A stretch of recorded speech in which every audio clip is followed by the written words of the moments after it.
स्वागत है दोस्तों जेएस नोवेल वर्ल्ड में, जहां हर कहानी में छुपा एक रोमांच, हंसी के ठहाके और थोड़ी सी ट्रिल। तो तैयार हो जाइए, क्योंकि अब शुरू होने वाला है एक नया किस्सा जो आपको ले जाएगा हंसी और रोमांच से भरी इस दुनिया में। दूर होने के कारण वे दोनों एक दूसरे का चेहरा स्पष्ट रूप से नहीं देख पा रहे थे। परंतु इस क्षण जो भी महाअतल श्रृंखला पर आ सकता था, वह निस्संदेह वही युवक था। राजेश्वरी की आंखें आंसुओं से भर गईं। वह उससे मिलने के लिए महाअतल श्रृंखला से नीचे उतरना चाहती थी, लेकिन परिवार के मुखिया की क्षमा अभी तक नहीं आई थी और कैद पर्वत से निजी तौर पर उतरना जेल तोड़ना था। एक दशक से अधिक प्रतीक्षा करने के बाद वह कोई नई जटिलता नहीं पैदा करना चाहती थी। वे दोनों एक दूसरे को सहारा देकर चढ़ रहे दो आकृतियों को देख रहे थे। वीर ने स्वर्गदर्शी दर्पण पकड़ा हुआ था और देखा कि महाअतल स्तंभ के सामने दो आकृतियां खड़ी थीं, जिनमें से एक उसकी मां राजेश्वरी थी। वह श्रृंखला पर ध्यान केंद्रित कर रही थी। उसकी आंखों में उत्साह और आंसुओं ने उसके कदमों को और भी तेज कर दिया। वीर को गति बढ़ाते हुए महसूस कर जी शशांक ने एक फीकी मुस्कान दी। इस महाअतल श्रृंखला पर जहां शक्ति बंधी हुई थी, वीर की चाल की तकनीक आश्चर्यजनक रूप से उससे तेज थी। जैसे ही उन दोनों ने गति बढ़ाई, अचानक वीर को एक अजीब सी सनसनी महसूस हुई। जैसे कि सहज वृत्ति से उसने नीचे देखा। उसने अपने पैरों के नीचे घोर अंधकार के सिवा कुछ नहीं देखा, लेकिन जैसे ही उसने घूरा, अचानक एक गहरा लाल प्रकाश महाअतल से निकलता हुआ प्रतीत हुआ। वीर ने पलकें झपकाईं। संदेह हुआ कि क्या उसकी आंखें उसे धोखा दे रही हैं। इससे पहले कि वह फिर से ध्यान केंद्रित कर पाता, अचानक एक भयावह कंपन महाअतल की गहराई से प्रसारित हुआ। धमाके के साथ पूरा महाअतल हिल गया। बंजसागर के पास की चट्टानें कांप उठीं और तीनों महाअतल श्रृंखलाएं जोर से हिलने लगीं। उसी समय पास का बंजसागर भी हिल गया और जो समुद्र सतह मूल रूप से शांत थी, अचानक उसमें लहरें उठने लगीं। क्या हुआ? जी शशांक अपनी जगह पर रुक गया, श्रृंखला को कसकर पकड़ा और आश्चर्य से देखा। उसने महाअतल से एक गहरा लाल चमक निकलते हुए देखा, जो मजबूत हो रहा था, और फिर अचानक एक विशाल तंबू निकला, जिसने उस महाअतल श्रृंखला को घेर लिया जिस पर वे थे। वह तंबू, जो प्रतीत होता था कि सहस्र योजन लंबा था, जब उसने महाअतल श्रृंखला को घेरा तो भारी बल ने लगभग कैद पर्वत को नीचे खींच लिया। इस अचानक हिंसक कंपन ने कैद पर्वत पर सभी को सतर्क कर दिया। कैद पर्वत एक कमजोर नाव की तरह जोर से हिल उठा। क्या हो रहा है? क्या कैद पर्वत ढह रहा है? जल्दी देखो, द्वीप गिर रहा है। कैद पर्वत पर दर्जनों अपराधी सभी सदमे में थे। वे अपनी गुफाओं से बाहर निकले और किनारे पर जमा हो गए। जब उन्होंने गहरे लाल तंबू को एक महाअतल श्रृंखला को घेरते हुए और खींचते हुए देखा, तो सभी अपराधी स्तब्ध रह गए। वह क्या है? क्या ये हो सकता है कि किसी के जेल तोड़ने से यह रक्षक दानव क्रोधित हो गया है? एक फटा पुराना भिखारी जैसा दुबला पतला बूढ़ा आदमी कैद पर्वत के किनारे पर लेटा हुआ था, तंबू को देख रहा था। फिर वह हंस पड़ा। हाँ हाँ, क्या जी परिवार ने अब पवित्र अस्थियां वाले सभी प्रतिभाशाली लोगों को यहाँ कैद कर लिया है? जी परिवार का विनाश होना चाहिए। वह जोर से हंसा। उसकी बूढ़ी आंखों से आंसू बह रहे थे। महाअतल स्तंभ के सामने राजेश्वरी और सेविका नीना नर्सनिंग अचानक आए कंपन से लगभग कैद पर्वत से गिर गए। उन्होंने खुद को स्थिर करने के लिए जल्दबाजी में महाअतल स्तंभ को पकड़ा, लेकिन उन्होंने देखा कि कैद पर्वत तेजी से नीचे गिर रहा था, जिससे पूरा द्वीप झुक गया। वह चीज क्या है? राजेश्वरी ने भी श्रृंखला पर गहरा लाल तंबू देखा। वह बहुत बड़ा था। उसका चेहरा सदमे से भरा था। उसने कभी नहीं सुना था कि इस प्राचीन महाअतल में ऐसा भयानक दानव रहता है। उसी क्षण एक और महाअतल श्रृंखला पर वरुण और जी शशांक भी इस अचानक अशांति से भयभीत हो गए, लगभग श्रृंखला को पकड़ने में विफल रहे और गिर पड़े। जब उन्होंने दूर की महाअतल श्रृंखला के चारों ओर लिपटे हुए तंबू को देखा, तो जी शशांक की आंख की पुतलियां सिकुड़ गईं और उसने भय से चिल्लाया, वह चीज क्या है? वरुण का भी रंग बदल गया और उसने जल्दबाजी में पूछा, क्या ये वह राक्षस है जो इस जगह की रखवाली करता है? जी शशांक ने उत्तर नहीं दिया। उसकी आंखों में डर दिखाई दिया, क्योंकि उसने महसूस किया कि तंबू में परम साधना की शक्ति थी। भागो! महाअतल श्रृंखला पर वीर ने तंबू की गति को स्पष्ट रूप से देखा और अपने दिल में एक ठंडक महसूस की। वह तुरंत अपनी पूरी शक्ति के साथ बाहर निकला। जी शशांक को आगे खींचते हुए वे तेजी से बढ़े। जी शशांक ने भी प्रतिक्रिया दी। उसका चेहरा पीला पड़ गया था। तंबू ने श्रृंखला के अंत को घेर लिया था। पीछे हटने का कोई रास्ता नहीं था और वे केवल कैद पर्वत की ओर भाग सकते थे। जैसे ही वे दोनों पूरी गति से दौड़े, महाअतल से कई और तंबू बाहर निकले। तीनों श्रृंखलाओं को पकड़ लिया। तीनों श्रृंखलाओं को एक साथ नीचे खींचा गया, जिससे कैद पर्वत संतुलन में आ गया, लेकिन तेजी से नीचे गिरने लगा। महाअतल के भीतर एक गहरा लाल विशाल छाया, एक रक्त कमल के समान, धीरे धीरे उभरा। उसके केंद्र में एक विशाल मानवीय चेहरा था, एक आश्चर्यजनक रूप से सुंदर महिला जिसका रंग बेहद पीला था। उसकी आंखें कसकर बंद थीं। ये दानव संत थी। कैद पर्वत पर कुछ बुरे अपराधियों को लगभग पागलपन महसूस हुआ। ये दानव संत है। जल्दी करो, भागो! जी शशांक और जी कौशल दोनों बुरी तरह डर गए थे। जी शशांक ने तुरंत वीर को पुकारा। वीर का दिल धड़का। दानव संत के मुंह में एक शक्तिशाली चूषण बल उमड़ पड़ा। वीर और जी शशांक ने महसूस किया जैसे अनगिनत धागे उन्हें उलझा रहे थे, जिससे ऊपर चढ़ना बेहद मुश्किल हो गया था। जल्दी जल्दी महाअतल स्तंभ को नीचे धकेल दो। मैं इसकी मुंह में मरने से अच्छा स्वर्ग में चढ़ना चाहूंगा। घबराए हुए अपराधी विभिन्न महाअतल स्तंभों की ओर भागने लगे। राजेश्वरी इन लोगों के शब्दों को सुनकर उसका चेहरा अचानक बदल गया और क्रोध से चिल्लाई, रुको! कौन हिम्मत करता है? उसने अपनी दिव्य आत्मा प्रकट की। हवा में खड़ी होकर एक शक्तिशाली दिव्य प्रकाश उत्सर्जित किया। उन लोगों को अवरुद्ध किया जो महाअतल स्तंभों को गिराने की कोशिश कर रहे थे। रास्ते से हटो, हमें मत रोको! कोई दहाड़ा। राजेश्वरी ने एक पाले जैसी लंबी तलवार चलाई। एक जोरदार धमाके के साथ खड्ग शक्ति एक इंद्रधनुष की तरह फूट पड़ी, आदमी को आधे में चीर दिया। राजेश्वरी ने उन्हें नजरअंदाज कर दिया। जब तक मैं यहाँ हूँ कोई उन्हें छू नहीं सकता। राजेश्वरी महाअतल स्तंभ के सामने खड़ी थी, उसका शरीर दिव्य ज्वाला से लिपटा हुआ था। तुम पूरी तरह से तरकीन हो। अगर तुम जीना चाहते हो तो उन्हें ऊपर लाने में मेरी मदद करो। राजेश्वरी ने कहा, उन्हें ऊपर लाएं, वह आत्महत्या है, वे बहुत दूर हैं। किसी ने क्रोध से विरोध किया, अगर वे मर जाते हैं तो हम सब एक साथ मर जाएंगे। राजेश्वरी ने अपने दांत पीसे। उसी क्षण एक और गंभीर झटका आया। कैद पर्वत को फिर से तिरछा खींचा गया। तंबू वीर के सबसे निकट की श्रृंखला तक पहुंचे। दो तंबू सीधे वीर पर प्रहार करने लगे। वीर का चेहरा नाटकीय रूप से बदल गया। वह धीरे से दहाड़ा, दिव्य शक्ति अवस्था में फूट पड़ा और अपनी पूरी गति से चढ़ा। जाओ, वीर क्रोध से दहाड़ा। जी शशांक को खींचते हुए आगे बढ़ा। जी शशांक ने अचानक वीर के हाथ पर अपनी पकड़ ढीली कर दी। उसने वीर को चिल्लाया, बच्चे, मेरी चिंता अब और मत करो, तुम आगे बढ़ते रहो, पीछे मत देखो, आगे बढ़ते रहो। वीर ने अपने दांत कसकर भींचे और दोगुनी गति से आगे बढ़ा। रक्तकमल क्रोधित प्रतीत हुआ। उसके असंख्य विशाल तंबू श्रृंखलाओं पर प्रहार कर रहे थे, वीर की ओर झपट रहे थे। वीर ने जल्दबाजी में श्रृंखलाओं के दूसरी ओर चढ़ा, छल्लों की दरारों में छिप गया। दुर्गंध वाले तंबू सरसराहट करते हुए गुजरे, वीर के शरीर को छूते हुए लेकिन कोई नुकसान नहीं पहुंचाया। उसने राहत की सांस ली और चढ़ना जारी रखा। कैद पर्वत पर लोग चिल्लाए, जाओ, महाअतल स्तंभ को गिरा दो। एक दर्जन लोग अपनी बची हुई ऊर्जा के साथ फूट पड़े और राजेश्वरी पर हमला किया। जब तक मैं मर नहीं जाती कोई भी इस स्तंभ को नहीं गिराएगा। राजेश्वरी क्रोध से चिल्लाई। उसकी दिव्य आत्मा फूट पड़ी। उसने प्रहार करने के लिए खड्ग संचालन का उपयोग किया। वह सफलतापूर्वक महाअतल स्तंभ की रक्षा कर रही थी। दूर लेटा बूढ़ा पागल आदमी हंस पड़ा। ये वनरंजनी मूल रूप से पूर्वज के अधीन एक दानव पालतू थी। जो अब यहाँ फंसा हुआ है वह केवल उसका खोल है। यह कोई ऐसा होना चाहिए जो पवित्र अस्थियां रखता हो। उस पर एक संत की सुगंध ने उसे उत्तेजित किया। हमें तीनों महाअतल स्तंभों को गिराने की जरूरत नहीं है, केवल 2 ही पर्याप्त होंगे। इस तरह दानव संत हमें नीचे खींचने में सक्षम नहीं हो सकता है। किसी ने उत्साह से चिल्लाया। राजेश्वरी चौंक गई। ये सुनकर उसके मन को भी राहत मिली। तुम लोग जाओ, राजेश्वरी ने कहा। उसकी स्वीकृति देखकर बाकी सभी भी शांत हो गए और जल्दी से बिखर गए, द्वीप पर अन्य 2 महाअतल स्तंभों की ओर भागते हुए। उसके बगल में खड़ी सेविका नीना ने अपना सिर मोड़ा, लेकिन अचानक दूसरी श्रृंखला पर देखा। 2 आकृतियां तेजी से चढ़ रही थीं। उसकी दिव्य आत्मा प्रकट होने के साथ उसने तुरंत उस महाअतल श्रृंखला पर लोगों को देखा। राजेश्वरी ने भी अपनी दिव्य आत्मा को देखने के लिए केंद्रित किया और उस नजर ने उसकी पुतलियों को सिकोड़ दिया। वह हक्की बक्की रह गई। वरुण, उसका पति, जी कौशल, उसका चाचा। राजेश्वरी को ऐसा लगा जैसे उसे बिजली का झटका लगा हो। उसकी दिव्य आत्मा ऊपर उठ गई, श्रृंखला द्वारा महाअतल स्तंभ की ओर दौड़ती हुई। रुको, एक तलवार की रोशनी ने दहाड़ लगाई। महाअतल स्तंभ को छूने वाले 4 लोगों के सामने नीचे वार किया। उनके ऊपर आने का इंतजार करो, राजेश्वरी की दिव्य आत्मा ने कांपते हुए कहा। उन्हें थोड़ा समय दो, राजेश्वरी ने अपने दांत पीसे और कहा। राजेश्वरी के चेहरे से आंसू बह रहे थे। उसने खुद उसे चेतावनी दी थी, लेकिन अब वरुण की साधना अभी भी भाग्य विपरीत लोक में थी। निस्संदेह वह मरने के निश्चय के साथ जी परिवार में आया था। धमाका! अचानक कैद पर्वत जोर से हिल गया। एक महाअतल स्तंभ उखड़ गया, पलट गया और कैद पर्वत से गिर गया। इसके साथ गिरते हुए अटूट महाअतल श्रृंखला थी, जो 2 तंबुओं के खिंचाव के नीचे महाअतल में गिरी। एक महाअतल श्रृंखला का खिंचाव समाप्त होने के साथ द्वीप तुरंत झुक गया और रक्तकमल, जैसे क्रोधित हो गया हो, अचानक फूट पड़ा, जिससे पूरा द्वीप तेजी से नीचे गिरने लगा। अच्छा नहीं, द्वीप पर सभी ने भारहीनता की भावना महसूस की। सभी डर से पीले पड़ गए, सिवाय उस पागल बूढ़े आदमी के। महाअतल श्रृंखला पर वरुण और जी कौशल, जो हताश होकर ऊपर चढ़ रहे थे, उन्होंने ताले को तेजी से नीचे गिरते हुए महसूस किया। वे घबरा गए और अपनी पूरी शक्ति से पागलपन की हद तक ऊपर चढ़ने लगे। उनकी निगाहें केवल हजारों मील दूर स्थित आसमानगिरी द्वीप पर टिकी थीं, साथ ही उस शिला पर भी जिसे वह श्रृंखला जकड़े हुए थी। दूर होते हुए भी उनकी असाधारण दृष्टि ने उन्हें उस विशाल शिला के सामने का दृश्य स्पष्ट रूप से देखने दिया।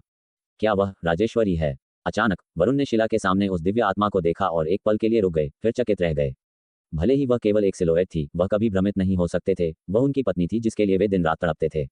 उस क्षण उनकी पत्नी किसी का सामना कर रही थी, शिला के ऊपर लिपटी श्रृंखला पर पहरा दे रही थी। उन्हें तुरंत एहसास हुआ कि वह उनके लिए इस जीवन रेखा की रक्षा कर रही है। राजेश्वरी! वरुण गरज उठे, पूरी ताकत से ऊपर चढ़ते हुए। दूसरी ओर वीर का शरीर सुनहरे लाल रंग से दमक रहा था और दानव संत के मुख से उत्पन्न हो रही अद्भुत खिंचाव शक्ति के बावजूद उनकी गति अत्यंत तेज थी। हजारों मील की यात्रा पलक झपकते ही 200-300 मील तक कम हो गई थी। वह लगभग पहुंच चुका था। वीर की आंखें सुनहरे लाल रंग में जल रही थीं। इस महाअतल श्रृंखला के अतल के नियमों से प्रभावित होकर उसकी शक्ति बाहर नहीं निकल पा रही थी और स्वाभाविक रूप से वह अपनी दिव्य आत्मा का उपयोग नहीं कर सकता था, लेकिन अपनी दिव्य शक्ति और भौतिक आंखों से वह सैकड़ों मील दूर की स्थिति को स्पष्ट रूप से देख सकता था। वहां घुमावदार श्रृंखला के सिरे पर एक महिला का दिव्य ज्वाला से लिपटा शरीर साहस और ओज का प्रतीक बनकर खड़ा था। वीर ने उसे एक नजर में पहचान लिया। वह वास्तव में उसकी मां थी। उसका हृदय कांप उठा और बचपन में सुने शब्द उसके मन में गूंज उठे। भविष्य में चाहे कुछ भी हो जाए, तुम्हारी मां तुम्हारे सामने खड़ी रहेगी, किसी को भी तुम्हें नुकसान नहीं पहुंचाने देगी। 15 साल पहले का वह वादा जिसे वह निभा रही थी। अपने कोमल शरीर के साथ वह श्रृंखला के अंतिम छोर पर खड़ी थी। वीर की आंखें थोड़ी लाल हो गईं।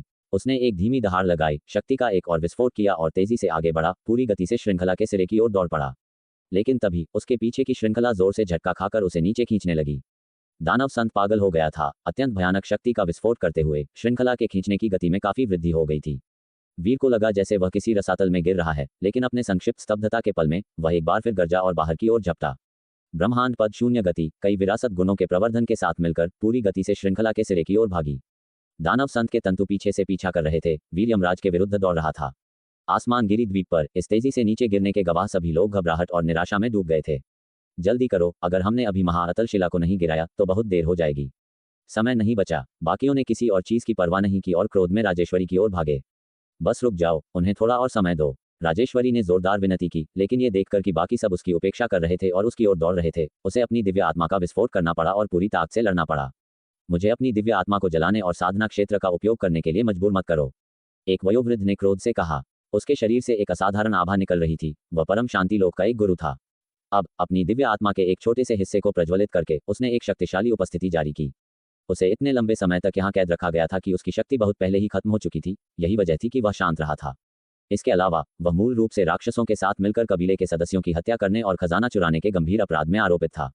वह केवल अपने पूर्वजों की महिमा के आधार पर जीवित था। उसके वंशजों को भी उससे मिलने से रोक दिया गया था, जिससे इन वर्षों में उसकी शक्ति लगभग समाप्त हो गई थी। केवल शारीरिक बल ही शेष था।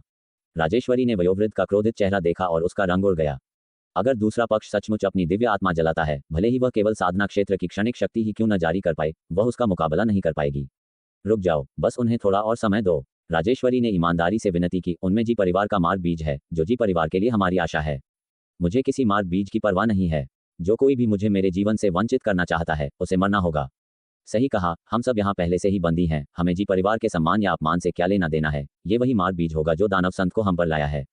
भीड़ ने क्रोध से चिल्लाया। राजेश्वरी का चेहरा पीला पड़ गया। वयोवृद्ध की साधना क्षेत्र की आभा को और जोरदार होते देखकर वह केवल झुककर विनती कर सकती थी। कृपया वयोवृद्धों, बस उन्हें थोड़ा और समय दें, मैं आपके सामने घुटने टेकती हूँ। ये कहते हुए वह जमीन पर घुटने टेक कर बैठ गई, अपने माथे को जमीन पर जोर से पटक दिया। तुम स्वीकार करती हो कि हम तुम्हारे वयोवृद्ध हैं, फिर भी हमें अपने साथ मृत्यु में घसीटना चाहती हो। घुटने टेकने से क्या फायदा? मैं मरना नहीं चाहता, हट जाओ। भीड़ भड़की हुई थी। किसी ने भी राजेश्वरी की दलील स्वीकार नहीं की। वे केवल खुद को बचाना चाहते थे, कम से कम पुनर्जन्म के एक अवसर के लिए लड़ना चाहते थे। हट जाओ, नहीं तो हम सब एक साथ मरेंगे और तुम किसी को नहीं बचा पाओगी। वयोवृद्ध का चेहरा उदास था। उसकी दिव्य आत्मा जल रही थी। अगर उसने वास्तव में साधना क्षेत्र का इस्तेमाल किया तो वह भी यहीं नष्ट हो जाएगा। एक कदम बढ़ाते हुए उसने कहा, अगर तुम इसे नहीं खो सकती तो हम उसे गिरा देंगे। अभी एक चुनो। उसकी दहाड़ती आवाज के बीच श्रृंखलाएं कांप उठी। आसमानगिरी द्वीप में हिंसक रूप से कंपन हुआ और गिरने की गति और भी तेज हो गई। राजेश्वरी ने वयोवृद्ध के क्रुद्ध चेहरे को देखा और उसके हृदय में फटने वाले दर्द जैसा महसूस हुआ। वह कैसे नहीं जानती कि अगर और देर हुई तो हर कोई मर सकता है। लेकिन किसे चुने? एक तरफ उसका पति था और दूसरी तरफ उसका अपना बेटा। ठीक है, मैं चुनती हूँ। वह खड़ी हो गई। उसकी हरकतें धीमी थीं, बस उन्हें थोड़ा और समय देने की कोशिश कर रही थी। वयोवृद्ध उसकी मंशा को भांपते हुए क्रोध से चिल्लाया, जल्दी चुनो, जल्दी करो, समय नहीं बचा। बाकी लोग भी समान रूप से उत्तेजित थे, आगे बढ़ते जा रहे थे। राजेश्वरी का चेहरा रंगहीन था। उसे ऐसा महसूस हो रहा था जैसे उसके सीने पर भारी हथौड़े पड़ रहे हों, उसका रक्त जम गया हो। वह मुड़ी और महाअतल श्रृंखला पर सुनहरे लाल रंग में लिपटा एक आकृति तेजी से उसकी ओर भागते हुए देखा। दूरी अब 100 मील से भी कम थी। अपनी आंखों से वह उस युवक का चेहरा देख सकती थी। 15 वर्षों के अलगाव के बाद माँ और बेटे की निगाहें इस क्षण मिली। दोनों ने एक दूसरे को स्पष्ट रूप से पहचान लिया। राजेश्वरी ने उस सुंदर युवक को देखा। क्या ये सचमुच वही बेटा था जिसे उसने जन्म दिया था? वह थोड़ी हैरान थी। इतने साल हो गए थे, क्या पालने का बच्चा सचमुच इतना बड़ा हो गया था? एक दिव्य शक्ति अवस्था में कोई आश्चर्य नहीं कि वह जी परिवार का गौरव बन गया था। उसकी आंखों से बड़े बड़े आंसू बह निकले। उसने अपना मुंह ढक लिया। उसका दिल चाकू से कटने जैसा चीरने वाले दर्द से फटा जा रहा था। बहुत देर हो चुकी है, इसे धक्का दो। बाकियों ने आसमानगिरी द्वीप को खींचे जाते और तिरछा गिरते हुए देखकर सभी ने घबराहट और क्रोध में चिल्लाना शुरू कर दिया। वे सब आगे बढ़े, महाअतल शिला की ओर धक्का देने लगे। लेकिन इस बार राजेश्वरी ने बस अपना मुंह ढक लिया और कोई कार्रवाई नहीं की। वीर, जो हताश होकर ऊपर चढ़ रहा था, उसने ये दृश्य देखा और स्तब्ध रह गया। क्यों उन्हें नहीं रोक रही? उसके विचार एक पल के लिए रुक गए, लेकिन अगले ही पल वह अचानक होश में आया और घबराहट में तेजी से पुण्यकोश को बुलाया।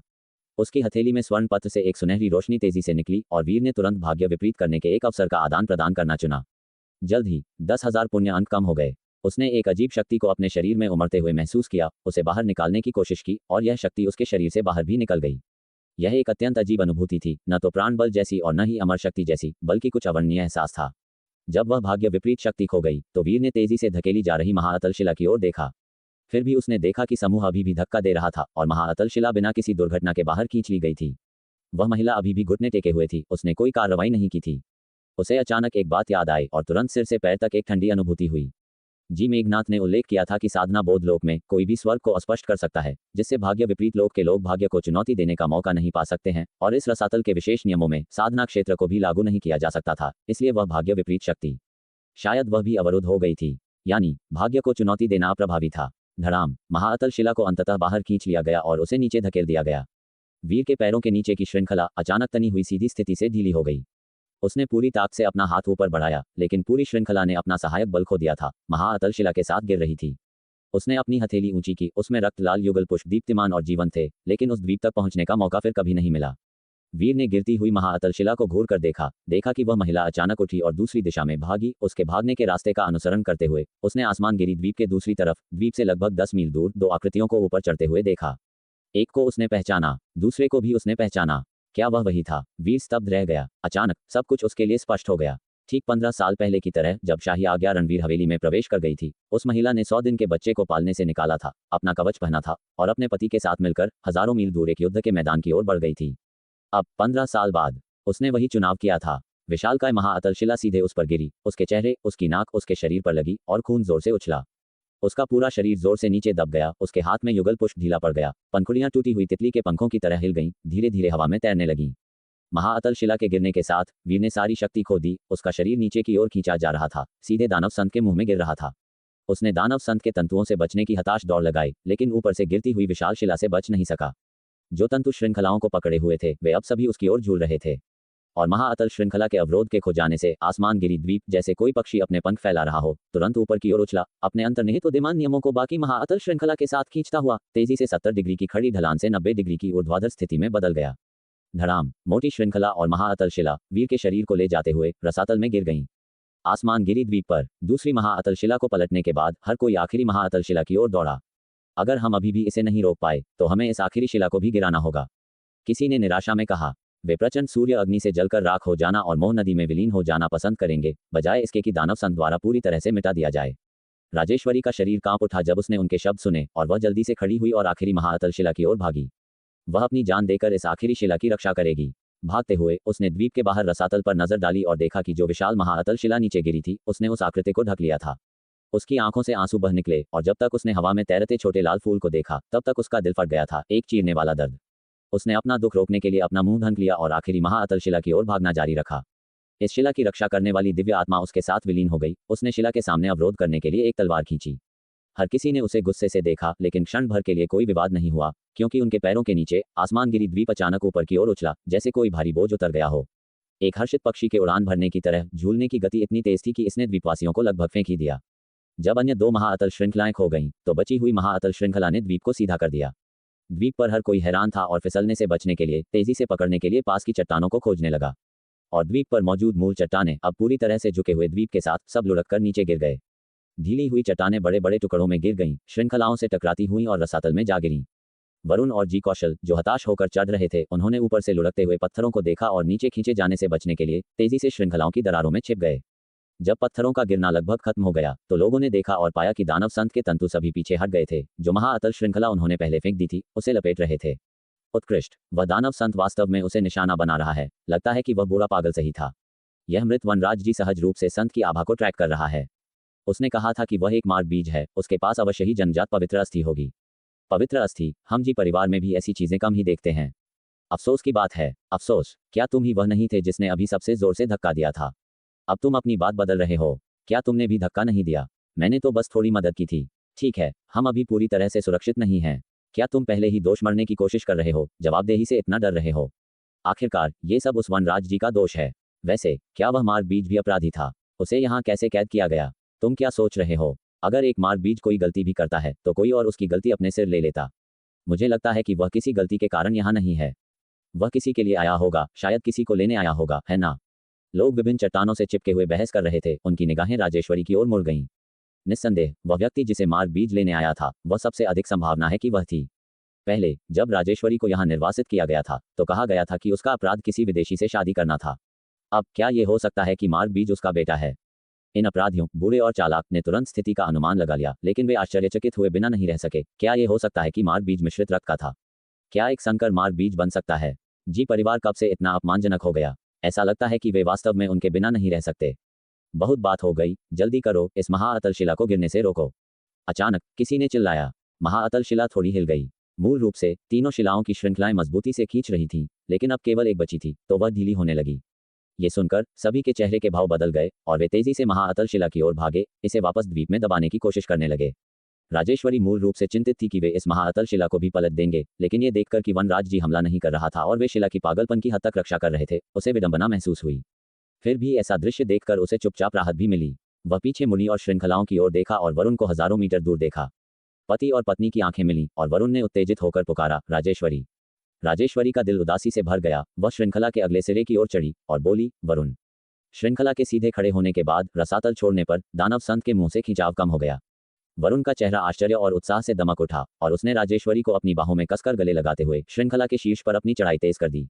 उसने उसे एक गहरा कसकर गले लगाया, फिर तेजी से चारों ओर देखा और उत्सुकता से पूछा, वीर कहाँ है? वीर? वह रसातल में गिर गया। राजेश्वरी की आंखें लाल हो गईं, उसकी आवाज सिसकियों में टूट गई। क्या? वरुण ने सोचा कि हवा बहुत तेज हो सकती है, उसने स्पष्ट रूप से नहीं सुना था।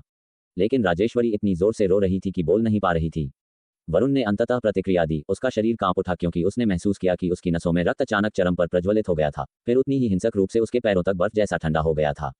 उसका सिर भनभना रहा था, वह खाली हो गया, जैसे वह अपनी पत्नी का रोना भी अब नहीं सुन पा रहा था। रसातल में गिर गया। वरुण की गर्दन अकड़ गई और कठिनाई से उसने अपना सिर श्रृंखला के दूसरे छोर की ओर घुमाया, जहां दानव संत का मुड़ा हुआ शरीर था और अथाह रसातल था। ये कैसे हो सकता है? इस क्षण वरुण का दिमाग जाम हो गया और वह स्तब्ध रह गया। बच्चा मर गया। उसका दिमाग भनभनाया और कंपन किया, अविश्वास में और इसे स्वीकार करने में असमर्थ। यहाँ आने से पहले उसने पहले ही तय कर लिया था कि वह बच्चा उसके साथ कैसा भी व्यवहार करे, वह उसे सह लेगा। भले ही इसका मतलब माफी मांगना, झुकना या इससे भी अधिक कुछ हो, भले ही उसे सिर झुकाना पड़े, वह दूसरे को वापस लाने के लिए दृढ़ था। वह उस बच्चे के प्रति अपनी उपेक्षा का प्रायश्चित करना चाहता था। वह अपने पिता को खुली आंखों से मरने नहीं देना चाहता था। यद्यपि वरुण के उस बच्चे से पहले कई मतभेद थे और वह उसके कई कार्यों तथा व्यवहारों को नापसंद करते थे, निराश होने के बावजूद उन्होंने हमेशा उसे अपना बच्चा माना, यह उम्मीद करते हुए कि वह सुधर जाएगा। लेकिन अब वह मर चुका था। वरुण का मन सुन्न हो गया था और कुछ देर बाद उनकी आंखों से गर्म आंसू छलक उठे। उन्होंने आंगन के उन पलों को याद किया। बच्चा आंगन में चित्र बना रहा था, खुशी से मुस्कुरा रहा था। बच्चा अपने छोटे चाचा से बातें कर रहा था। बच्चा आराम से झूलती कुर्सी पर लेटा हुआ था। उन्होंने बार बार यह सब माथे पर बल डालकर देखा था, लेकिन अब वह ये सब फिर कभी नहीं देख पाएंगे। बच्चे की चंचल आकृति भी नहीं। वरुण का गला रुंधा हुआ था। वरुण, ये झूठ है, ये झूठ होना चाहिए, है ना राजेश्वरी? उत्तरी यवन में लाखों सैनिकों के जीवन और मृत्यु को देखने के बाद सेवक काका और यूहुआन को अपनी आंखों के सामने मरते हुए देखकर उनके हृदय को अत्यधिक पीड़ा हुई थी, लेकिन उन्होंने कभी आंसू नहीं बहाए थे। उनके पिता ने एक बार कहा था, एक पुरुष युद्ध के मैदान पर केवल लहू बहाता है, रोता नहीं। लेकिन अब उनकी आंखों में आंसू थे। राजेश्वरी केवल सिसक सकी, उनके शब्दों का उत्तर नहीं दे पाई। वरुण के बगल में खड़े जी कौशल अब होश में आ चुके थे। उनकी आंखें फैल गईं। वह भूकंप की तरह कांपते हुए चौंक कर बोले, जी कौशल, क्या वीर जिसका तुम जिक्र कर रही हो, क्या वह जी सुखद हो सकता है? ये नाम सुनकर राजेश्वरी का दुख और गहरा हो गया। राजेश्वरी, जी सुखद नाम मैंने ही उसे दिया था। वरुण, क्या तुमने उसे बताया? यह मेरी गलती है, मैं ही उसे मौत के मुंह में ले गई। जी कौशल अवाक रह गए। बच्चा खाई में गिर गया। उन्हें विश्वास नहीं हुआ जो उन्होंने सुना था, लेकिन उस बच्चे ने जी परिवार में स्वर्ग गर्भ युद्ध के दौरान प्रसिद्धि पाई थी, सभी प्रतिभाओं को हराया था, पवित्र अस्थियों से अपने रक्त और मांस के साथ लड़ा था, मार्ग क्षेत्र को तोड़कर एक अजेय मिथक गढ़ा था, और फिर भी वह यहाँ मर गया। एक उभरता सितारा जो अभी तक अपने सबसे उज्ज्वल क्षण पर नहीं पहुंचा था, इतनी तेजी से गिर गया। जी कौशल ने ऊपर देखा और तुरंत पतित स्वर्ग मार्ग की झुकी हुई अवस्था देखी। उनकी आंखें सिकुड़ गईं और उन्होंने तुरंत समझ लिया कि क्या हुआ है। उनके चेहरे पर खून दौड़ गया, दुख उनके अंदर उमड़ आया। जी कौशल, हमारी महाअतल शिला को क्यों नहीं पलटा गया? उस बच्चे की शिला को ही क्यों? उनकी क्रोधित दहाड़ द्वीप तक गूंज उठी और जिन लोगों ने पहले शिला को धकेला था उन सभी के चेहरे बदल गए। यदि वे फिर से चुन सकते तो वे पहले इस शिला को धकेलने पर विचार करते, लेकिन उस समय स्थिति इतनी अत्यावश्यक थी कि ज्यादा सोचने का समय नहीं था। जी कौशल, मैं चाहता था कि हम गिर जाते, वह बच्चा नहीं, वह बहुत छोटा था, बहुत छोटा। जी कौशल दुख से गरजे। वह जी परिवार का पिछले 1000 वर्षों में सबसे उत्कृष्ट गौरव था। त्रय अमर लोक में रहते हुए मार्ग क्षेत्र को पराजित किया, किंवदंतियों को तोड़ा, यहाँ तक कि एक संत का पक्ष भी हासिल किया, और फिर भी वह गिर गया था। वह स्वीकार नहीं कर सकते थे कि जी परिवार के भविष्य की आशा का प्रकाश बुझ गया था। जी कौशल की आंखों में खून उतर आया था। उनका दुख एक जबरदस्त हत्या की भावना में बदल गया। वह द्वीप पर सभी को क्रोध से घूर रहे थे। सबका रंग बदल गया, जिसमें मार्ग क्षेत्र का एक प्राचीन व्यक्ति भी शामिल था जिसका चेहरा विशेष रूप से गंभीर था। जी कौशल शांति के महामार्ग लोक से थे। और यहाँ तक कि अगर उन्होंने अपनी दिव्य आत्मा को जला भी दिया होता तो भी वह उसका मुकाबला नहीं कर पाता। जब वरुण ने जी कौशल की क्रोधित दहाड़ सुनी तो वह कांप गए और कारण समझ गए।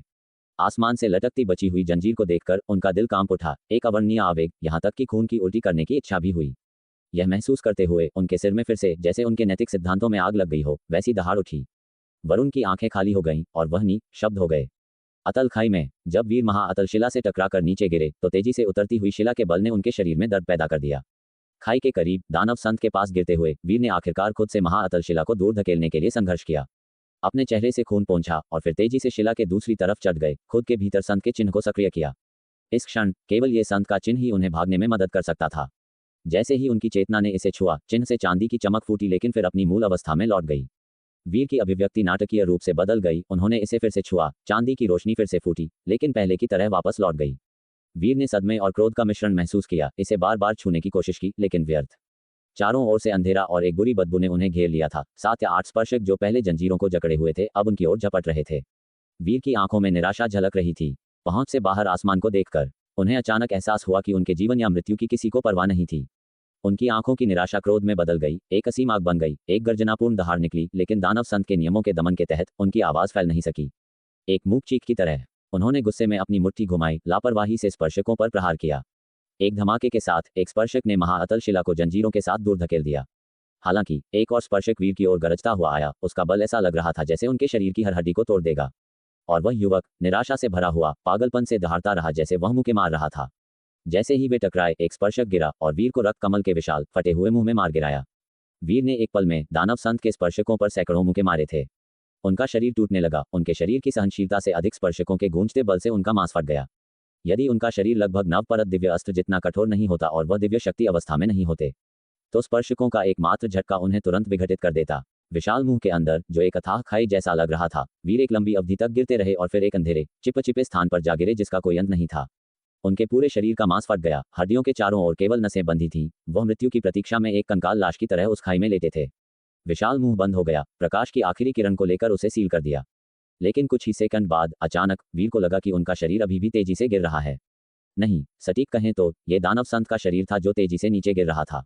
उन्होंने भारहीनता की भावना महसूस की जैसे उनका शरीर ऊपर तैर रहा हो। लेकिन जल्द ही अवरोहण समाप्त हो गया और वह चिपचिपे द्रव्यमान में जोर से जा गिरे।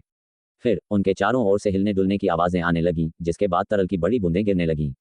उनके चारों ओर अधिक से अधिक तरल पदार्थ उमड़ आया, उनके क्षत विक्षत शरीर पर गिरा। वीर ने महसूस किया कि उनका मांस जल रहा है, तीव्र जलन हो रही है।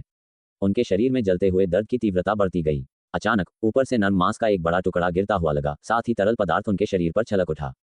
फिर चारों ओर हिंसात्मक रूप से हिलने लगा जैसे आसमान ढह रहा हो। उनके ऊपर नर्म मांस और कठोर हड्डियों के बड़े टुकड़े बरसने लगे।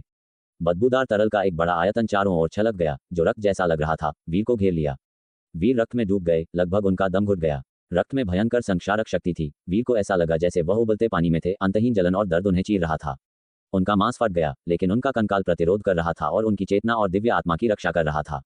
इस यातना जैसे असहनीय दर्द में वीर ने चारों ओर देखा और चौंक कर पाया कि जिस दानव संत ने उन्हें निगल लिया था वह मर चुका था। विशाल रक्त कमल की पंखुड़ियां शक्तिहीन होकर गिर गईं, टूटकर रक्त सागर में जा गिरीं और सैकड़ों फीट ऊंची लहरें पैदा की। उमड़ते ज्वार जैसी लहरों ने उन्हें फिर से घेर लिया और उन्हें रक्त झील के तल में धकेल दिया। वीर हताश होकर ऊपर की ओर तैरे। जैसे ही वह बाहर निकले उन्होंने अन्य दानव संतों के सड़े हुए अंग गिरते हुए देखे जिनमें अब उनकी पिछली कोमलता और विनाशकारी शक्ति नहीं थी। वीर रक्त ज्वार में बह रहे थे, उनकी हड्डियां भी रक्त से नष्ट हो रही थीं। वीर ने दानव संत के ढहते विशाल शरीर को अविश्वास से देखा। अचानक उनके मन में एक विचार कौंधा और उनकी आंखें चौड़ी हो गईं। क्या ये हो सकता है कि स्पर्शकों पर मारे गए उनके हताश मुक्कों ने अनजाने में 1% घातक गुण को सक्रिय कर दिया था?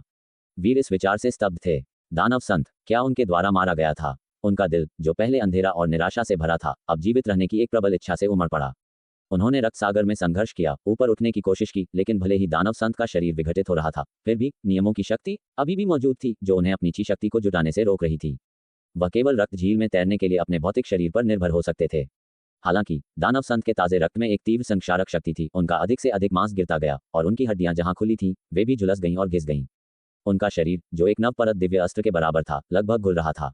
उथल पुथल वाली रक्त झील में वीर के कपड़े पूरी तरह से घुल चुके थे और वह नग्न रह गए थे। ब्रह्मांड मणिपेटी के भीतर का स्वर्ग और पृथ्वी स्थान एक कोने पर उजागर हो गया, एक उल्लंघन की तरह जिससे रक्त भरा पानी अंदर रिसाव कर रहा था।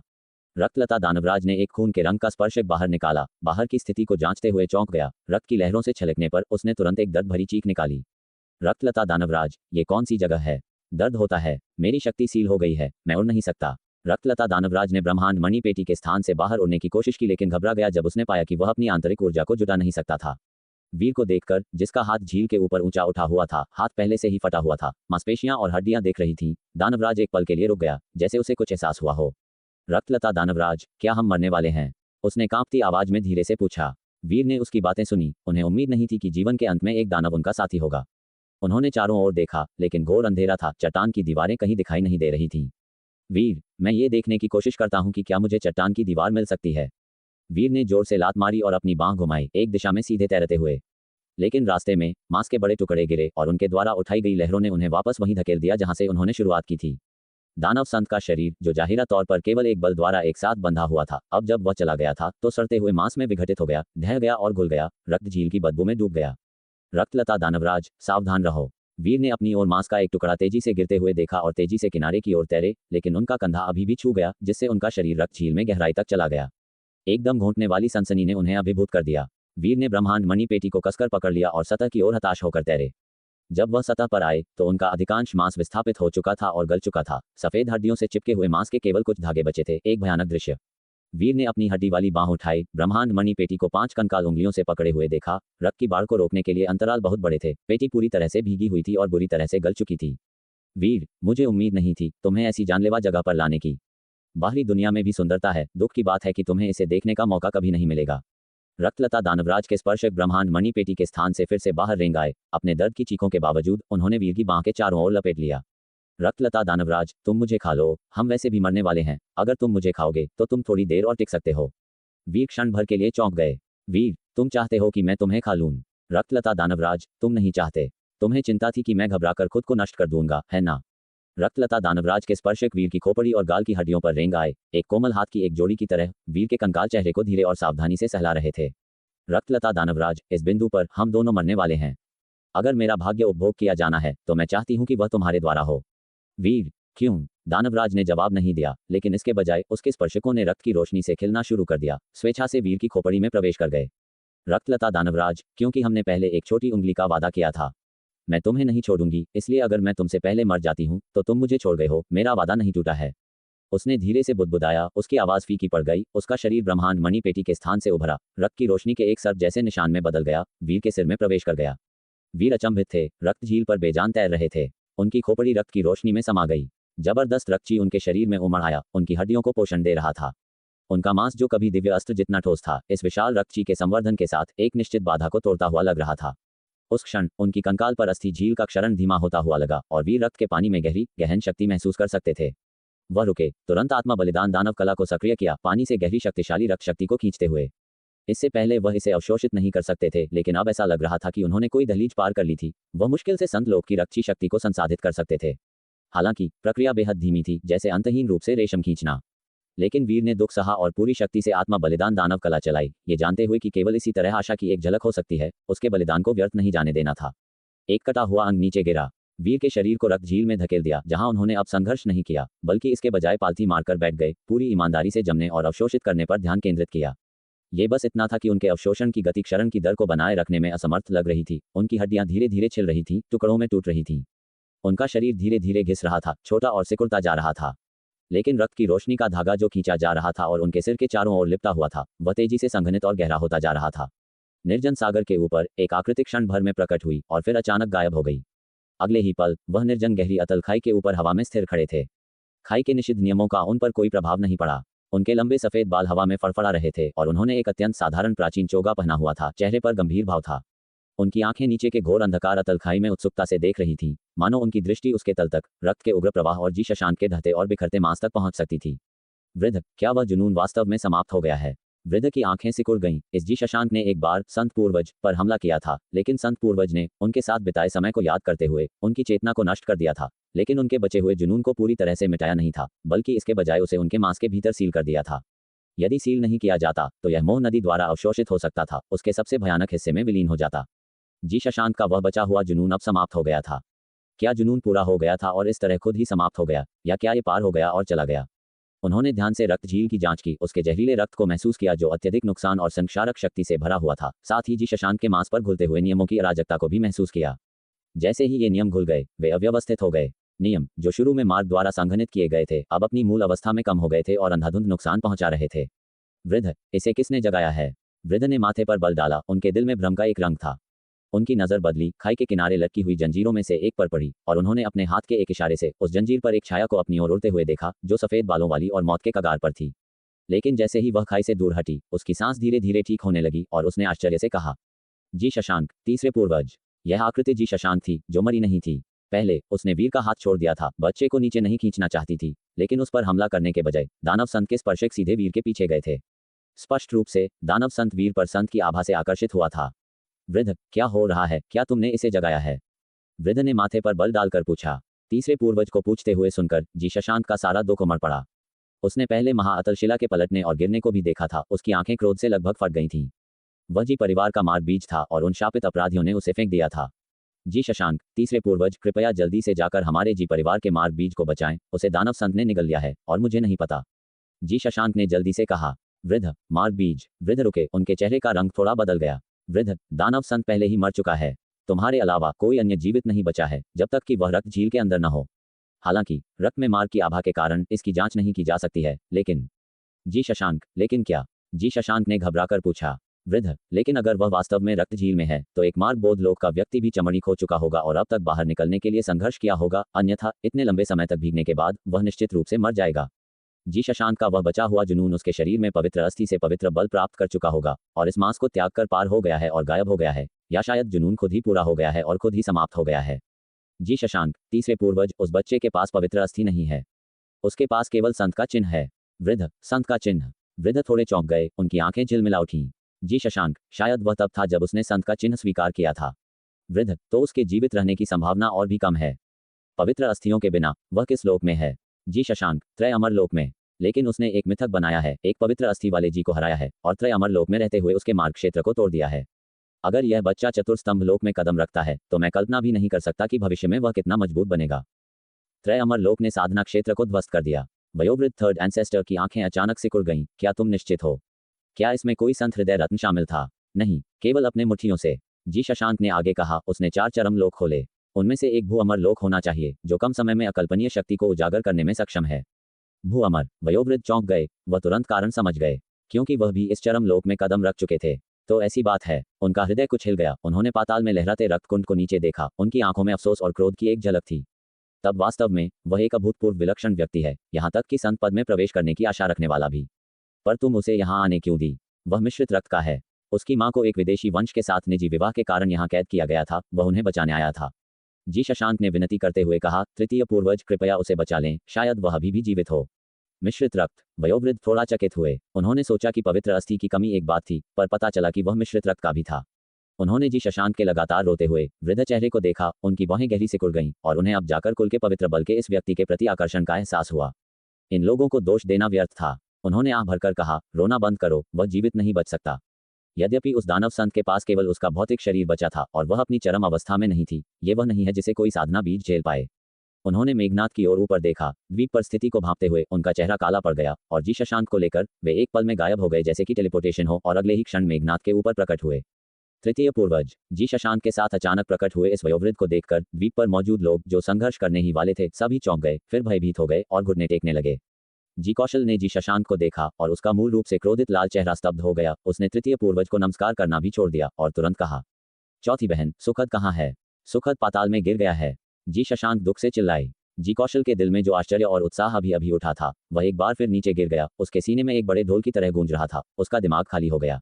जी शशांक और वीर एक साथ आए थे और यह एक ही श्रृंखला होनी चाहिए थी, पर जी शशांक बच गई जबकि वह बच्चा नहीं। तृतीय पूर्वज, मैं आपसे विनती करती हूँ कि सुखद को बचा लें। वह बच्चा हमारे जी परिवार का साधना बीज है, असाधारण प्रतिभा वाला। वह मर नहीं सकता। जी कौशल अचानक होश में आए, विनती करते हुए जमीन पर घुटने टेक दिए। तृतीय पूर्वज, कृपया मेरे बेटे को बचा लें। राजेश्वरी भी लगभग उसी समय घुटने टेककर भावनात्मक रूप से विनती करने लगी। वरुण को भी एहसास हुआ कि उनके सामने खड़े वयोवृद्ध अत्यंत शक्तिशाली हैं। केवल ये तथ्य कि वह पाताल के ऊपर मंडरा सकते थे उनकी जबरदस्त शक्ति दिखाने के लिए काफी था। उन्होंने भी जल्दी से घुटने टेक दिए, अपने सिर को जमीन पर जोर से झुका दिया। मैं वयोवृद्ध से मेरे बेटे को बचाने की गुहार लगाता हूँ। मैं वरुण जी परिवार के लिए बैल या घोड़े की तरह परिश्रम करने को तैयार हूँ। कोई आशा नहीं है। वयोवृद्ध ने उन्हें बीच में ही काट दिया। उनकी निगाहें सब पर घूम गईं, अंत में महाअतल स्तंभ पर जा टिकीं। केवल एक नज़र से उन्होंने तुरंत अपने दिमाग में उस घटना का खाका खींच लिया जो यहाँ हुई थी। उनकी आंखें अचानक ठंडी पड़ गईं। हम्फ, एक ठंडी सांस के साथ वयोवृद्ध ने कुछ नहीं कहा। उन्होंने बस अपना हाथ हिलाया और उन सभी को अपनी आस्तीन के भीतर की दुनिया में समेट लिया। फिर उन्होंने अपना हाथ उठाया और बुलाया। महाअतल श्रृंखलाएं जो पाताल में लटकी हुई थीं, एक बल द्वारा खींची गई प्रतीत हुईं। उन्होंने अपना हाथ हिलाया, टेढ़े हुए मेघनाथ को वापस अपनी स्थिति में सीधा कर दिया, पाताल के ऊपर धकेल दिया और फिर दोनों महाअतल स्तंभ सीधे ऊपर उठे। जंजीरें खड़खड़ाती हुई मेघनाथ में फिर से स्थापित हो गईं। एक बार जब मेघनाथ बहाल हो गया तो वयोवृद्ध ने फिर से पाताल की ओर देखा। उनकी आंखों में उदासी का एक निशान था। वह अब और नहीं रुके। जी शशांक को दूसरी आस्तीन में लिया और टेलीपोर्ट करने के लिए मुड़े। 3 सांसों के बाद उनका आकृति पवित्र भवन के शीर्ष पर दिखाई दी। उन्होंने केवल एक छोटे से पल में हजारों मील की दूरी तय कर ली थी। उन्होंने अपने वस्त्र लहराए और मेघनाथ से आए हुए लोग उनकी आस्तीन से उछलकर जमीन पर गिरे। दूसरी आस्तीन से उन्होंने जी शशांक को भी मुक्त कर दिया। जी धर्मराज की आकृति तेजी से दौड़ी, टेलीपोर्टेशन की तरह झिलमिलाती हुई वयोवृद्ध के सामने प्रकट हुई और जल्दी से नमन किया। तृतीय पूर्वज, मेघनाथ पर एक घटना हुई है।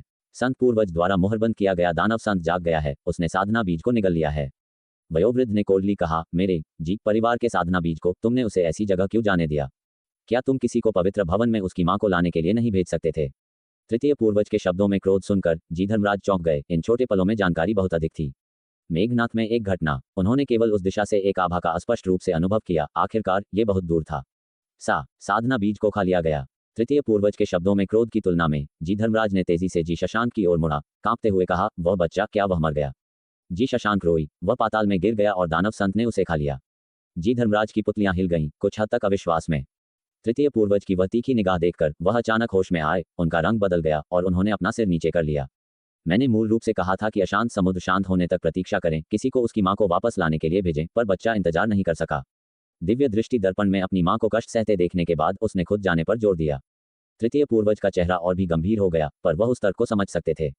हालांकि जी धर्मराज के शब्द पास खड़े वरुण और राजेश्वरी पर पड़े, जिससे उन दोनों के भाव बदल गए। राजेश्वरी का शरीर थोड़ा कांप गया, वह फूट फूट कर रोने लगी। तृतीय पूर्वज, दानव संत, अब क्या? जी धर्मराज ने तुरंत पूछताछ की। वह पहले ही चला गया है और यह अभी भी अज्ञात है कि वह चढ़ गया है या यदि उसके जुनून भंग हो गए हैं। तृतीय पूर्वज ने शांत भाव से कहा। तो बच्चे का कोई शव नहीं है? जी धर्मराज की आंखों में भी दुख का एक निशान दिखाई दिया। केवल प्रतिभा के मामले में वह बच्चा निश्चित रूप से 10,000 वर्षों में जी परिवार के सबसे उत्कृष्ट प्रतिभाशाली व्यक्तियों में से एक था। इस तरह गिर गया।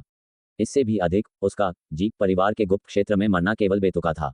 जी का मांस एक कुंड में सड़ गया, उसके ऊपर साधना विचार भड़क रहे थे। एक शव होना असंभव है, वह लंबे समय तक धूल बन गया होगा। तृतीय पूर्वज का चेहरा गंभीर था जब उन्होंने कहा, मैंने अभी तक वास्तव में संत लोक में कदम नहीं रखा है, यहाँ तक कि मैं भी प्रभावित हो जाऊंगा। एक बच्चे की तो बात ही क्या, अगर एक 10,000वां मौका भी होता तो मैं खोजने को तैयार होता, पर अब तो एक अंश भी संभावना नहीं है। ये कहने के बाद उन्होंने नीचे खड़े लोगों को बर्फीली निगाह से देखा और जी धर्मराज से कहा, तुम उनसे विशिष्ट जानकारी पूछ सकते हो, निपटान स्वयं प्रबंधित करो। इसके साथ वह मुड़े, बाहर कदम रखा और एक पल में गायब हो गए। तृतीय पूर्वज के शब्दों को सुनकर जी धर्मराज सहित सभी का चेहरा राख जैसा हो गया। एक 10,000वां मौका भी नहीं, राख में बदल गया। वरुण और राजेश्वरी दोनों का रंग पीला पड़ गया। वीर की मृत्यु की खबर ने पवित्र भवन से फैलने के बाद से पूरे जी परिवार को हिला दिया था। इन दिनों वीर की प्रतिष्ठा गुप्त क्षेत्र के भयंकर सूर्य की तरह चमकदार थी, जिसे हर कोई जानता था। उससे संबंधित कोई भी छोटी खबर पकड़ी जाती थी। अकेले अब जब उसकी मृत्यु की सूचना दी जा रही थी। क्या एक गुफा निवास में जी रहस्यदेव जो साधना कर रहे थे, अचानक ऊपर देखा जब उनके पिता उनकी आंखों में खुशी की एक चमक के साथ बोले, वह मर गया। हाँ, कहा जाता है कि उसके शरीर पर संत के निशान ने मेघनाथ के नीचे मोहरबंद दानव संत को जगा दिया और वह दानव संत द्वारा खा लिया गया। मध्यम आयु वर्ग के व्यक्ति का चेहरा भावनाओं से भरा था जब उन्होंने कहा, मैं सैकड़ों वर्षों तक जीवित रहा हूं और केवल हाल ही में पता चला कि मेघनाथ के नीचे एक दानव संत मोहरबंद था, जिसे माना जाता है कि संत पूर्वज ने पुरानी स्नेह के कारण वहां मोहरबंद कर दिया था। अप्रत्याशित रूप से इसने हमारी बहुत मदद की है। वह लड़का मर गया और अब तुम फिर से हमारे जी परिवार में साधना बीज हो गए। उन्होंने गर्व, प्रशंसा और विस्मय की एक झलक के साथ अपने बेटे को देखा। लोग कहते हैं कि स्वर प्रतिभाशाली से ईर्ष्या करता है, मैंने अब वास्तव में इसे देखा है। उस बच्चे का भाग्य उथला था। हमारे जी परिवार से इतना पक्ष सहन करने में असमर्थ संत का निशान बदले में उसके लिए एक आपदा बन गया। बात करना बंद करो, जी रहस्यदेव अचानक चिल्लाए। मध्यम आयु वर्ग का व्यक्ति चौंक गया। उसका भाव थोड़ा बदल गया, पर वह क्रोधित नहीं हुआ, बल्कि वह थोड़ा हैरान लग रहा था। रहस्यदेव, तुम? मैं जी रहस्यदेव किसी प्रतिद्वंद्वी से नहीं डरता। मैं उससे केवल इसलिए हारा क्योंकि मैं काफी मजबूत नहीं था। जी रहस्यदेव की आंखें गुस्से से जल उठी जब उन्होंने अपने पिता को घूर कर देखा। जो साधना बीज का पद उसके मरने के कारण मेरे हाथ में आया, क्या आपको लगता है कि मैं इसकी कद्र करता हूँ? मध्यम आयु वर्ग का व्यक्ति चकित रह गया, कहने लगा, पर यह अभी भी साधना बीज है। गौरैया हंस की महत्वाकांक्षा को नहीं समझती। जी रहस्यदेव ने निराशा और हताशा के साथ अपने पिता को देखा, ठंडे लहजे में कहा, जाओ, मुझे ध्यान करने की आवश्यकता है। मध्यम आयु वर्ग के व्यक्ति ने एक आखिरी नजर डाली, उसका दिल एक कड़वी मुस्कान से भर गया, फिर मुड़ा और चला गया। मैं अभी भी साधना हृदय लोक में उससे फिर से लड़ने की उम्मीद कर रहा था। जी रहस्यदेव वापस साधना पीठ पर बैठ गए, उनका भाव बदसूरत था। उस युवा व्यक्ति द्वारा पिछली हार, यद्यपि निराशाजनक थी, ने उन्हें साधना करने के लिए एक अभूतपूर्व प्रेरणा दी थी। इस प्रेरणा के तहत उन्हें लगा कि वह साधना हृदय लोक को छूने की कगार पर हैं। उस युवा व्यक्ति के साथ लड़ाई ने उन्हें स्पष्ट रूप से अपने स्वयं के साधना क्षेत्र की झलक दिखाई थी। पर अब वह युवा व्यक्ति मर चुका था। लानत है, उन्होंने गुस्से में अपना हाथ साधना पीठ पर मारा, जिससे उसमें दरार पड़ गई। वीर की मृत्यु से एक बड़ा हंगामा हुआ। अनगिनत लोग विवरण जानने के लिए परिषद हॉल के बाहर उमड़ पड़े। जी धर्मराज और जी युद्धदेव अन्य युद्ध देवताओं और वयोवृद्धों के बीच आए। उस समय मौजूद सभी से पूछताछ की। घटनाओं के क्रम को निकालने के बाद वे सभी चकित थे, यहाँ तक कि वरुण भी हतप्रभ खड़े थे, अपनी पत्नी पर सदमे में थे। कई अपराधी भयभीत थे। सारा दोष राजेश्वरी पर डालते हुए कहा कि यह उसे दिया गया एक अवसर था, फिर भी उसने इसे रोका नहीं। आरोपों का सामना करते हुए दुख से भरी राजेश्वरी बहस करने में शक्तिहीन महसूस कर रही थी, क्योंकि उस क्षण उसने जो चुनाव किया, वास्तव में उसे खंडन करने योग्य नहीं छोड़ा। तुम कैसे कर सकती थी? जी कौशल और जी शशांक हालांकि मौजूद थी, अब पूरी कहानी जान रही थी, सदमे में लगभग बेहोश हो गईं। वह तुम्हारा बेटा है। जी शशांक ने अपना पैर पटका, उसका अभी भी एक भविष्य था, तुम उसे बर्बाद करने की हिम्मत कैसे कर सकती थी? राजेश्वरी का शरीर कांप गया, आंसू ने उसकी दृष्टि धुंधली कर दी जब वह सिसक कर बोली, मैं चुनना नहीं चाहती थी, अगर संभव हो तो मैं उसके लिए अपनी जान दे देती, पर ऐसा कोई विकल्प नहीं था। मैं नहीं जानती थी कि क्या करूं। मेरे पति और मैं 1 दशक से अधिक समय से एक साथ जीवन और मृत्यु से गुजरे हैं। मैं उन्हें निराश नहीं कर सकती थी, और तुम उस बच्चे को निराश कर सकती थी। जी कौशल अपनी भतीजी पर बहुत क्रोधित थी। क्या तुम्हें एहसास है, वह बच्चा तुम्हारे लिए अपनी जान जोखिम में डालकर हमारे जी परिवार में आया। उसका एक मिश्रित वंश है, वह यहाँ अपनी जान जोखिम में डालकर आया। तुम्हारे लिए उसने अपमान सहा, सर्वश्रेष्ठ से लड़ा, उसने हमारे जी परिवार के साधना बीज को विरासत में लेने की योजना भी नहीं बनाई थी। तुम्हारे कारण उसने अपनी जान से लड़ाई लड़ी, तुम इसे कैसे सह सकती थी? उसके बिना तुम कभी भी अपना पाप धो नहीं सकती थी, और तुम्हारे पति कभी भी हमारे जी परिवार में रहने में सक्षम नहीं होते। राजेश्वरी स्तब्ध थी, उसने वरुण की ओर रुख किया, क्या तुम ही उसे नहीं लाए थे? वरुण अपने सदमे से पहले ही उबर चुके थे। उनकी पत्नी के शब्दों ने उन्हें एक बांध टूटने की तरह अभिभूत कर दिया, दुख, लाचारी और मुख्य रूप से एक गहरा आत्मघृणा से भरा। अगर उन्होंने वह रास्ता नहीं अपनाया होता तो ऐसा कोई चुनाव नहीं होता। मैं उसे ढूंढ रहा था, उसने ली परिवार को त्याग दिया था, मैं उसे वापस लाना चाहता था। वरुण दुख से मुड़े, अपनी पत्नी का सामना करने में असमर्थ थे। ली परिवार को त्याग दिया। राजेश्वरी चकित थी। वरुण अब उस मामले पर विस्तार से बताना नहीं चाहते थे, बस इतना कहा, उत्तर यवन में लड़ाई से वापस आने के बाद हमारी कुछ असहमति थी, ये सब मेरी गलती थी, मुझे उस पर बहुत कठोर नहीं होना चाहिए था। मैं यहाँ केवल उसे ढूंढने आया था, डर रहा था कि उसे कुछ हो न जाए। राजेश्वरी ने स्तब्धता में कहा, पर तुमने उसे वह नाम बताया था जो हमने तय किया था। क्या तुम्हारा उसके साथ संबंध सामंजस्यपूर्ण नहीं है? जब से वह बहुत छोटा था, वीर चतुर रहा है, कुछ ही महीनों का होने पर भी बातें याद रखता था। मैंने कभी उसे इसका उल्लेख नहीं किया, हो सकता है कि तुमने ही इसे उठाया हो और उसे याद हो। वरुण ने कहा, उनकी आंखें आंसुओं से नम हो गईं। राजेश्वरी के चेहरे का सारा रंग उड़ गया, उसका दिमाग अचानक उत्तर यवन के लिए रवाना होने से पहले के समय में कौंध गया, जब उसने बच्चे को पास पकड़ा और फुसफुसाया। यह एकमात्र समय था जब उसने उस नाम का उल्लेख किया था। बच्चे को वह याद था, तो उसे दूसरी बातें भी याद होंगी। राजेश्वरी की आंखों में आंसू भर आए, उसने अपना मुंह ढक लिया। उन उम्मीदों की कल्पना करने की हिम्मत नहीं की जो बच्चे ने पाली होंगी, और वह निराशा जो उसे अंततः गिरने पर महसूस हुई होगी। ये सब मेरी गलती है, सब मेरी गलती है। वह अनियंत्रित रूप से रोई। जी धर्मराज और अन्य ने क्रोध से देखा, क्रोध और शक्तिहीनता दोनों से भरे हुए, ये जानते हुए कि कोई भी डांट जो हुआ उसे बदल नहीं सकती थी। जी धर्मराज ने उस पुराने पागल सहित मेघनाथ पर सभी अपराधियों को फांसी देने का आदेश दिया। जब पुराने पागल ने सुना कि उसे फांसी दी जानी है, तो वह रोया या दया की भीख नहीं मांगी, बल्कि इसके बजाय वह जोर जोर से हंसने लगा, जैसे कि वह वास्तव में पागल हो गया हो। कुछ वयोवृद्धों ने गुस्से में वरुण को भी फांसी देने और राजेश्वरी को फिर से मेघनाथ पर कैद करने का प्रस्ताव रखा। कई इस विचार से सहमत थे, पर कुछ ऐसे भी थे जिन्होंने आपत्ति जताई, ये देखते हुए कि यद्यपि बच्चा मर चुका था, वह अभी भी जी परिवार का एक साधना बीज था और उस पहचान के साथ मर गया था। इसके कारण उसके माता पिता प्रतिष्ठित स्थिति के थे, और उन्हें फांसी देना या कैद करना मुश्किल से सभी को संतुष्ट करेगा। एक गर्मागर्म बहस के बाद जी धर्मराज ने आखिरकार अपना निर्णय लिया। दंपति को जी परिवार से निर्वासित किया जाना था, फिर कभी इसमें कदम नहीं रखने के लिए। वरुण को बख्श दिया गया, उनके वीर के रक्त पिता के रूप में उनकी स्थिति का सम्मान किया गया, और स्थिति की जटिलता पर विचार करते हुए और यह कि वरुण सीधे हत्यारे नहीं थे, उनकी जान बख्श दी गई। पर वीर के बिना ये निश्चित था कि वे बाहरी व्यक्ति वरुण के साथ सभी संबंध तोड़ देंगे, राजेश्वरी सहित, जिसे उसकी जी परिवार की पहचान छीन ली गई थी। हालांकि वह मास्टरमाइंड नहीं थी, वह वीर की मृत्यु के लिए अप्रत्यक्ष रूप से जिम्मेदार थी। एक ऐसी स्थिति में जहां एक साधना बीज खतरे में था, उसे तुरंत बचाने में विफल होना एक गंभीर पाप था। समय उड़ गया। वीर के गिरने की खबर को 1 महीना बीत चुका था। शुरुआती सदमे और चर्चा से ये केवल बातचीत का कभी कभार विषय बन गया था, इसलिए नहीं कि वे भूल गए थे, बल्कि इसलिए कि वे उस घाव को फिर से खोलना नहीं चाहते थे। जी धर्मराज और जी युद्धदेव दोनों ने व्यक्तिगत रूप से पाताल का दौरा किया, पर नीचे शांत रक्त कुंड और ऊपर भड़कते साधना विचार देखकर वे चुप रहे। कोई आश्चर्य नहीं कि तृतीय पूर्वज ने कोई कदम नहीं उठाया था। ऐसे साधना विचार उन्हें छलनी कर देंगे अगर वे गिर भी गए, और उन्हें तुरंत संघर्ष करके बाहर निकलना होगा। क्या मेरे जी परिवार का भाग्य समाप्त हो गया? जी धर्मराज ने पाताल के ऊपर खड़े होकर अपने आप से बड़बड़ाया। उनकी आंखें उदासी से मंद थीं। यह अप्रत्याशित था कि ऐसा दुर्लभ और प्रतिभाशाली व्यक्ति, यहाँ तक कि मिश्रित रक्त का भी, स्वर्ग से एक आश्चर्यजनक आशीर्वाद की तरह एक उपहार दिया गया, बस ऐसे ही गिर जाएगा। जी युद्धदेव चुप रहे। बच्चे की प्रतिभा की तुलना में उन्हें केवल उसी का पछतावा नहीं था, बल्कि उन संक्षिप्त समयों का भी जो उन्होंने एक साथ बिताए थे। बच्चे का चरित्र, वह तृतीय भाई द्वारा निर्धारित कार्य को पूरा नहीं कर सके। अगर तृतीय भाई को पता चला तो वह निश्चित रूप से बहुत परेशान होंगे। पाताल के अंदर गहरे रक्तकुंड में एक बच्चे की मुट्ठी के आकार की एक छोटी सफेद खोपड़ी पड़ी थी। खोपड़ी के अलावा बाकी शरीर गायब हो गया था।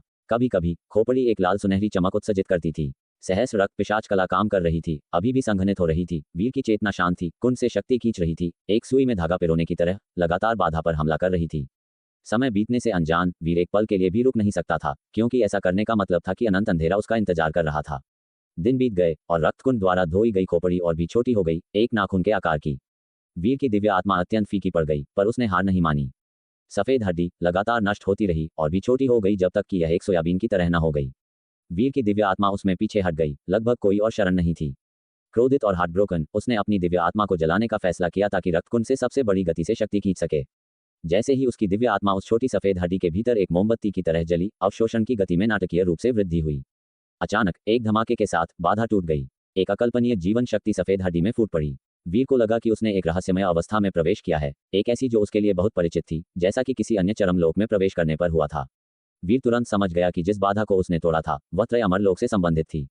हालांकि केवल एक सफेद हड्डी का टुकड़ा बचा था, वीर को लगा कि जब तक वह इस जोरदार जीवन शक्ति का उपयोग कर सकता है, जिसकी तीव्रता अकल्पनीय थी, भले ही वह एक बूंद रक्त तक कम हो जाए, वह पुनर्जन्म ले सकता है।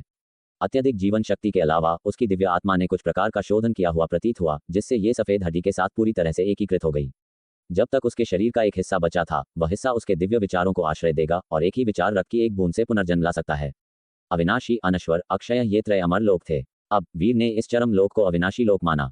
त्रय अमर लोक पहले से ही ऐसी अवस्थाएं थीं जो भौतिक शरीर को परिष्कृत करती थीं। इस प्रकार अमर लोक में कोई दिव्य रक्त को आगे बढ़ा सकता था। अनश्वर लोक में कोई भी बिना किसी नुकसान के सैनिकों की सेनाओं के माध्यम से चल सकता था, उनका बहुमूल्य शरीर अटूट था। और अक्षय लोक में कोई भी कम समय में अंतहीन शक्ति के साथ विस्फोट करने के लिए अपने शरीर के भीतर छिपी हुई गुप्त शक्ति को उजागर कर सकता था। ये चरम लोक भौतिक शरीर के परिष्करण को अंतिम सीमा तक दर्शाता है। एक बूंद रक्त में आत्मा समाहित है, दिव्य विचार पुनर्जन्म लेते हैं। दूसरे शब्दों में, जब तक वीर की हड्डियों को पूरी तरह से तोड़ा और राख में नहीं पीस दिया जाता, तब तक उसे मारा नहीं जा सकता था। अन्य त्रय अमर लोक की उल्लेखनीय अस्तित्व क्षमताओं की तुलना में यह एक गुणात्मक छलांग थी। इस क्षण जैसे ही वीर के विचार बदले, सफेद हड्डी से अत्यधिक जीवन शक्ति फूट पड़ी।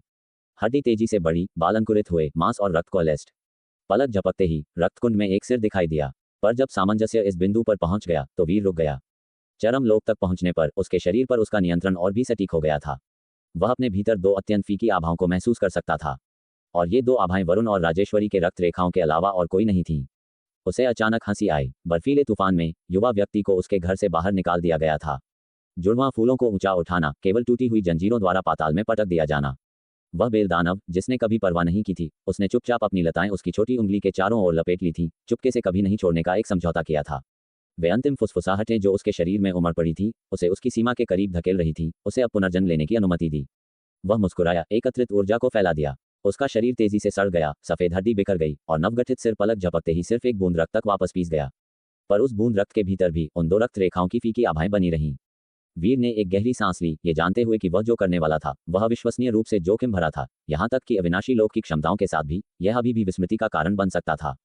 फिर भी उसने ऐसा करने का फैसला किया। अब से मैं स्वयं हूँ, अपने हृदय से स्वर्गिक हृदय को देखता हूँ, स्वर्गिक हृदय से अपने हृदय को सत्यापित करता हूँ। वीर की दिव्य आत्मा फूट पड़ी, उस बूंद रक्त के भीतर दो आभाओं को काटने के लिए महान इच्छा का उपयोग करते हुए। पूरी तरह से विभाजित आधा जल्द ही गायब हो गया। पर यह कार्य उसकी वर्तमान स्थिति में एक भारी झटका सहने जैसा था, क्योंकि वह खूनी अति की कगार पर लड़खड़ा रहा था। मृत्यु किसी भी क्षण आ सकती थी, पर वीर की इच्छा पहले से कहीं अधिक जोरदार और शक्तिशाली थी। उसका एक बार भ्रमित साधना हृदय इस क्षण ठोस हो गया। स्वर्ग और पृथ्वी के साथ एक हृदय स्थापित करना, पहाड़ों, नदियों और सभी चीजों के साथ हड्डियों को गढ़ना, सूर्य, चंद्रमा और सितारों के साथ मांसपेशियों को ढालना, सर्वोच्च साधना विचारों के साथ उसकी नसों को भरना। मैं सच्चा स्वयं हूँ, मैं हाउटियन हूँ, परम संप्रभु। पहाड़ तोड़ने वाली और सुनामी जैसी शक्ति उस आधे बूंद रक्त से फूट पड़ी, जिससे पूरा शांत रक्तकुंड कांप उठा और हिल गया, लहरों और अंडरकरंट्स को हिलाया। वह बूंद रक्तकुंड के कटाव से अप्रभावित इतनी तीव्र चमक के साथ फूट पड़ी। रक्त संघनित हुआ और जीवन के साथ सिकुड़ गया। सर्वोच्च साधना विचारों की इच्छा से प्रेरित रक्तकुंड से मुक्त होकर टूट गया। पाताल के ऊपर अंतहीन चमक अभिसरित होती दिखाई दी। मांस और रक्त बढ़ा। मांस के नीचे सफेद हड्डी को नया रूप दिया गया, तेजी से बढ़ रही थी और अंततः छाती गुहा के भीतर एक धड़कता हुआ हृदय बन गया। युवा व्यक्ति का पूरी तरह से आनुपातिक शरीर धीरे धीरे अपना सिर उठाया। उसके अस्तित्व से स्वर्ग और पृथ्वी के साथ एक साथ खड़ी एक आभा निकल रही थी। पाताल से उठकर आकाश और धरती के बीच खड़ा वीर के पैरों के नीचे रक्तकुंड मथ रहा था, जबकि क्षयकारी साधना शक्ति बेकाबू होकर उसे घेरे हुए थी, पर वह उसके शरीर को क्षीण नहीं कर पाई। उसका शरीर विनाश से पुनर्जीवित हुआ था, चरम लोक के भीतर उत्कृष्टता को प्राप्त कर अविनाशी लोक को सिद्ध कर चुका था। और इस क्षण उसने अपनी बेड़ियों को तोड़ दिया, अपने साधना हृदय को दुनिया की हर चीज से तराशा और चतुर्स्तंभ लोक में प्रवेश किया। अब उसका साधना हृदय अलौकिक था, सामान्य से परे, आकाश और धरती में घूमने के लिए स्वतंत्र।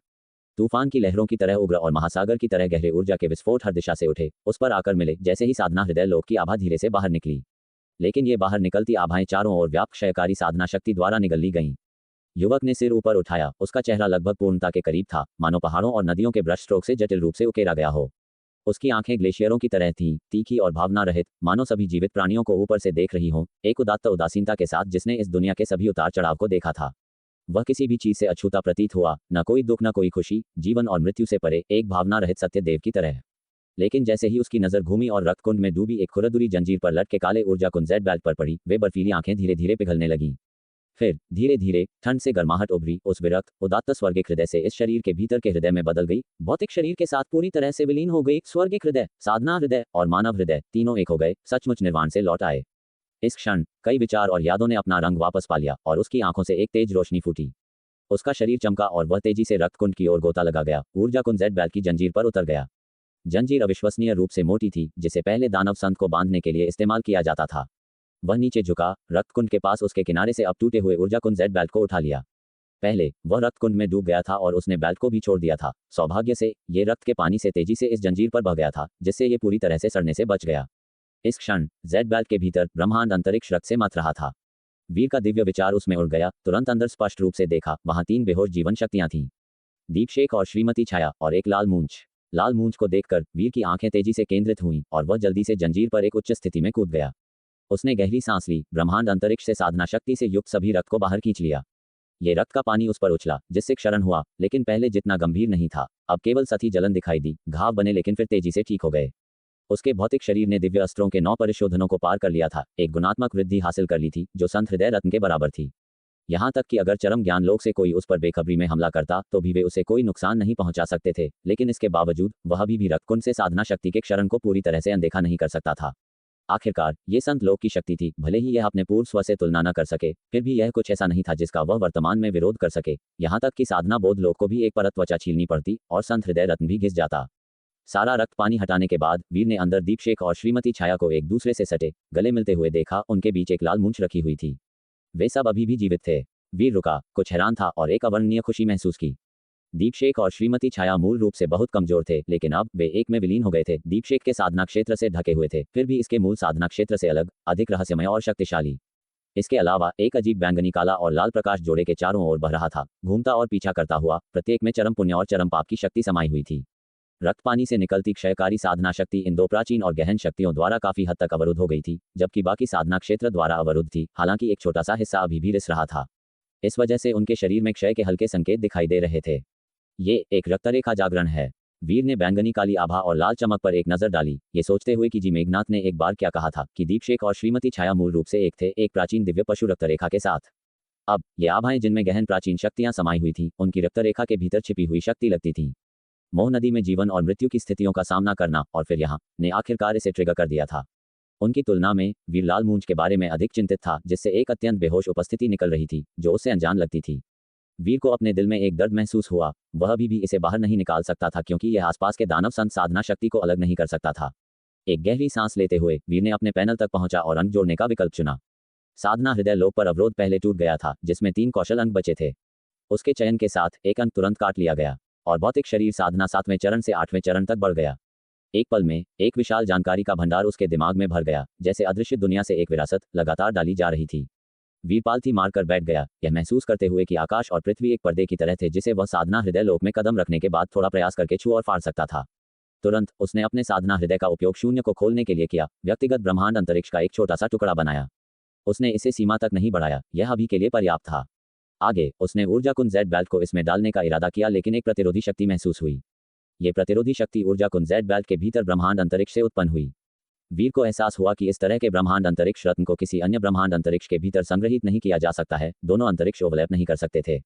अगर वह उन तीनों को ऊर्जा कुंज जेड बेल्ट के ब्रह्मांड अंतरिक्ष से बाहर निकालता तो रक्तकुंड की सतह पर और भी अधिक अशांत साधना शक्ति उन्हें जल्दी से नष्ट कर देगी। वीर ने तुरंत अपना खुद का ब्रह्मांड अंतरिक्ष वापस ले लिया, ऊर्जा कुंज जेड बेल्ट को अपने हाथ में पकड़ लिया, उस छोटे से ब्रह्मांड अंतरिक्ष के टुकड़े को अपनी हथेली में सुरक्षित रखा। अब जैसे ही उसने भौतिक शरीर साधना में साधना 8वें रैंक की अंतर्दृष्टि को अवशोषित करना जारी रखा, उसका पैनल एक बार फिर अपडेट हुआ और कई शरीर शोधन तकनीकें महत्वपूर्ण परिवर्तनों से गुजरी। इन साधना तकनीकों में बदलावों ने उसके भीतर की महत्वपूर्ण ऊर्जा को धीरे धीरे और अधिक जोरदार और शक्तिशाली बना दिया था। यहाँ तक कि सक्रिय अभ्यास के बिना कुछ साधना तकनीकें उसके शरीर के भीतर स्वायत्त रूप से संचालित हो सकती थीं, जिससे उसका मांस और रक्त फिर से परिवर्तनों से गुजरता था। उसके भौतिक शरीर की शक्ति तेजी से आगे बढ़ रही थी, शुरुआती 10 लाख कैटी से कहीं अधिक। त्रिकालज्ञ भवन से लौटने के बाद वह पहले ही लगभग 20 लाख कैटी के करीब पहुंच चुका था। इस क्षण उसकी भौतिक शरीर साधना की खेती 8वें चरण तक बढ़ गई थी और साधना लोक की उसकी समझ असाधारण थी। कई शीर्ष शरीर शोधन तकनीकें फिर से निकाली गईं और बढ़ाया गया चरम ज्ञान लोक के स्तर तक पहुंच गईं।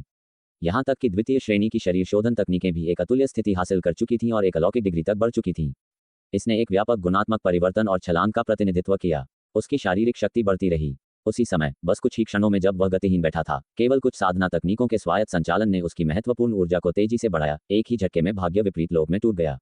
उसके शरीर के भीतर एक रहस्यमय ऊर्जा उत्पन्न हुई। यह ऊर्जा उसके पूरे शरीर में घूमती हुई आकाश और पृथ्वी से परे एक अस्तित्व के साथ संवाद करती हुई प्रतीत हुई। कुछ अमूर्त उस अस्पष्ट अनुभूति का अनुसरण करते हुए महसूस करने पर वीर ने केवल अकल्पनीय गहराई और अकथनीय दमनकारी भय महसूस किया। अगर वह और आगे बढ़ता तो उसे लगा कि वह किसी निषिद्ध का उल्लंघन कर सकता है और मर सकता है। भाग्य विपरीत होना ये केवल भाग्य विपरीत शक्ति में महारत हासिल करने के बारे में नहीं है, बल्कि वास्तव में नियति की उपस्थिति को महसूस करने के बारे में है।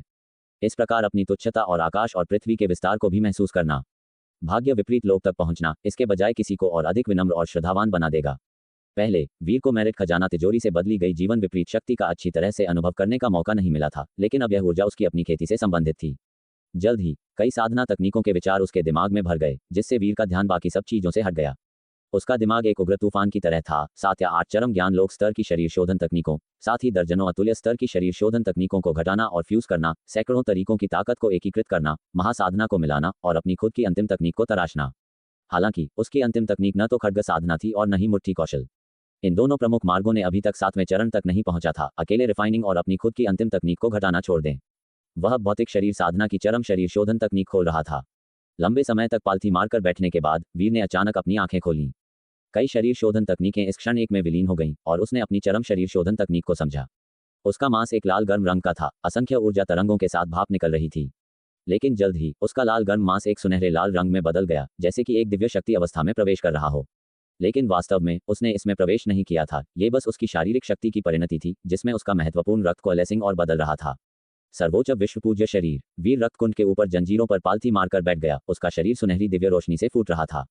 उसके पीछे खूनी रोशनी की एक विशाल आभा दिखाई दी, मांस का एक इंद्रधनुष जो एक 7 रंग की दिव्य चमक की तरह एक अलौकिक और असाधारण आभा उत्सर्जित करता था। उसके शरीर के चारों ओर उम्र बढ़ने वाली साधना शक्ति जिसने उसके मांस को नष्ट कर दिया था, काफी धीमी हो गई। ये भौतिक शरीर साधना की अंतिम तकनीक थी जिसे उसने विकसित किया था, जो अपनी खुद की ताकत, शारीरिक रक्षा को बढ़ा सकती थी और इसमें नियमों को दबाने की क्षमता भी थी। उम्र बढ़ने वाली साधना शक्ति का सामना करते हुए ये थोड़ा पीछे धकेल सकता था और इसे कमजोर कर सकता था। चरम ज्ञान लोक के भीतर अपनी खुद की अंतिम तकनीकों को तैनात करते समय यह आमतौर पर एक साथ नियम के साथ आता है, जो एक विशेष स्थिति है, जैसे अभिनव की संक्षिप्त आधा कदम अविनाशी स्थिति और राकासुर की असीम वज्र साधना असीम अवस्था के साथ आती है, ताकत को एक निश्चित सीमा तक चौतरफा तरीके से बढ़ाती है। हालांकि ये अंतिम तकनीक की स्थितियां साधना क्षेत्र के सामने टूट जाएंगी, क्योंकि वे पर्याप्त रूप से संघनित नहीं थीं और साधना क्षेत्र से अंधाधुंध नियम दमन का सामना करेंगी, तेजी से टूट जाएंगी। इसलिए चरम ज्ञान लोक के साधकों के पास साधना लोक वालों का सामना करते समय भागने के अलावा कोई विकल्प नहीं था। लेकिन इस क्षण वीर के शरीर द्वारा प्रकट किया गया नियम दमन साधना शक्ति को कुछ हद तक प्रभावित कर सकता था। अगर वह एक साधना क्षेत्र का सामना करता तो वीर को लगा कि उसकी अपनी अंतिम तकनीक के साथ उसके पास दबाने और तोड़ने की शक्ति होगी। चरम ज्ञान लोक की ताकत बहुत भिन्न थी, उच्च और निम्न स्तर थे। उसकी तकनीक 7 या 8 अंतिम तकनीकों और 1 दर्जन से अधिक अतुल्य शरीर शोधन कौशल का एक सम्मिलन थी, अकल्पनीय रूप से शक्तिशाली। इस क्षण वीर रुका नहीं, बल्कि इस अंतिम तकनीक को घटाना और विस्तारित करना जारी रखा। जल्दी ही एक ज्ञान उभरा। एक कंपन की तरह उसके नीचे की जंजीरें हल्के से कांप गईं, रक्तकुंड की लहरों को हिला दिया। साधना क्षेत्र शक्ति उसके शरीर के केंद्र से विकीर्ण हुई सभी दिशाओं में बाहर धकेल रही थी। शांति लोक की महासाधना। अपनी सर्वोच्च विश्व पूज्य शरीर अंतिम तकनीक के साथ उसने साधना लोक में कदम रखा और सफलतापूर्वक अपना साधना क्षेत्र तराशा। इस क्षण जैसे ही साधना क्षेत्र का विस्तार हुआ, इसमें चरम ज्ञान लोक की दमनकारी शक्ति समाहित थी। दीपशेक के साधना क्षेत्र की तरह, जिसमें जलने की शक्ति की उसकी अंतिम तकनीक समाहित थी, जो डोमेन के भीतर सब कुछ भस्म करने में सक्षम थी। और वीर का साधना क्षेत्र दमनकारी था। उसके नीचे की जंजीरें, दानव संत को बांधने वाले वे अजीब लोहे, दमन से हिल गए थे। और वीर के साधना क्षेत्र के भीतर उसके चारों ओर उम्र बढ़ने वाली साधना शक्ति की शक्ति में महत्वपूर्ण कमी आई। दमनकारी बल से लगाया गया निरंतर दबाव उस पर दबाया गया, लेकिन इस दमनकारी नियम को साधना शक्ति द्वारा नष्ट कर दिया गया। दोनों एक दूसरे को नीचे पहनते रहे। पहनने के बावजूद साधना शक्ति अभी भी ऊपरी हाथ रखती थी, वीर के शरीर को थोड़ा प्रभावित करती थी। वीर का भाव बर्फीला हो गया। उसने अपनी आंखें बंद कर लीं और घटाना जारी रखा। क्षण भर बाद अचानक एक और अजीब उतार चढ़ाव उसके शरीर से विस्तारित हुआ। द्वितीय साधना क्षेत्र। ये साधना क्षेत्र वीर द्वारा अविनाशी पूर्वज नाग शरीर में नाग टिड्डी शून्य शरीर के परिवर्तन का उपयोग करके खोला गया था। डोमेन के भीतर ऐसा लगा जैसे एक नाग की भनभनाहट थी, जिसमें भयानक दबाव था। हालांकि यह वीर की अपनी अंतिम तकनीक नहीं थी, उसने अब दमनकारी नियमों की शक्ति के साथ एक साधना क्षेत्र खोला था। दमन और दबाव, दो समान नियम एक साथ जोड़े गए और अचानक साधना क्षेत्र के भीतर उम्र बढ़ने वाली साधना शक्ति और भी कमजोर हो गई। वीर रुका नहीं, बल्कि लगातार अन्य साधना तकनीकों को घटाना जारी रखा। जल्द ही तीसरी अद्वितीय कौशल, सहस्र जल नाग शरीर का पूर्वज नाग दिव्य शरीर में परिवर्तन, को भी एक साधना क्षेत्र में विकसित किया गया। साधना डोमेन कौशल के नियम ठोसकरण थे, जो साधना क्षेत्र के भीतर सब कुछ संपीड़ित और कुचलने में सक्षम थे। जैसे ही ये तीसरी परत साधना क्षेत्र विस्तारित हुआ, शुरू में बेहोश साधना शक्ति तुरंत और पूरी तरह से अवरुद्ध हो गई। लेकिन ये सिर्फ एक नाकाबंदी थी, विनाश नहीं, क्योंकि संत की साधना शक्ति को नष्ट नहीं किया जा सकता था जब तक कि यह एक विरोधी साधना से न मिले जो इसे तोड़ सके। बिना आराम किए वीर ने अन्य सभी साधना तकनीकों को घटाना जारी रखा। जल्द ही साधना क्षेत्रों की परत पर परतें सामने आई, उसके शरीर को कवर करती हुई। पाताल के भीतर बैठा उससे एक अकल्पनीय रूप से भयानक आभा विकीर्ण हुई, जिसमें कुल 9 अतिव्यापी साधना क्षेत्र ये सुनिश्चित करते थे कि क्षयकारी साधना शक्ति पहले से ही बाहर अलग थलग थी, उसके पास आने में असमर्थ थी। जहां तक बाकी अतुल्य कौशल की बात है, वीर उन्हें केवल अद्वितीय कौशल के स्तर तक ही घटा सका। उन्हें साधना क्षेत्रों में विकसित करने के लिए इन कौशलों में महत्वपूर्ण आंतरिक सीमाएं थीं और अभी भी कुछ ज्ञान की कमी थी। जब तक कि उसकी भौतिक शरीर साधना एक और चरण नहीं बढ़ जाती, वह तब शेष कमियों के लिए पूरी तरह से क्षतिपूर्ति कर सकता था।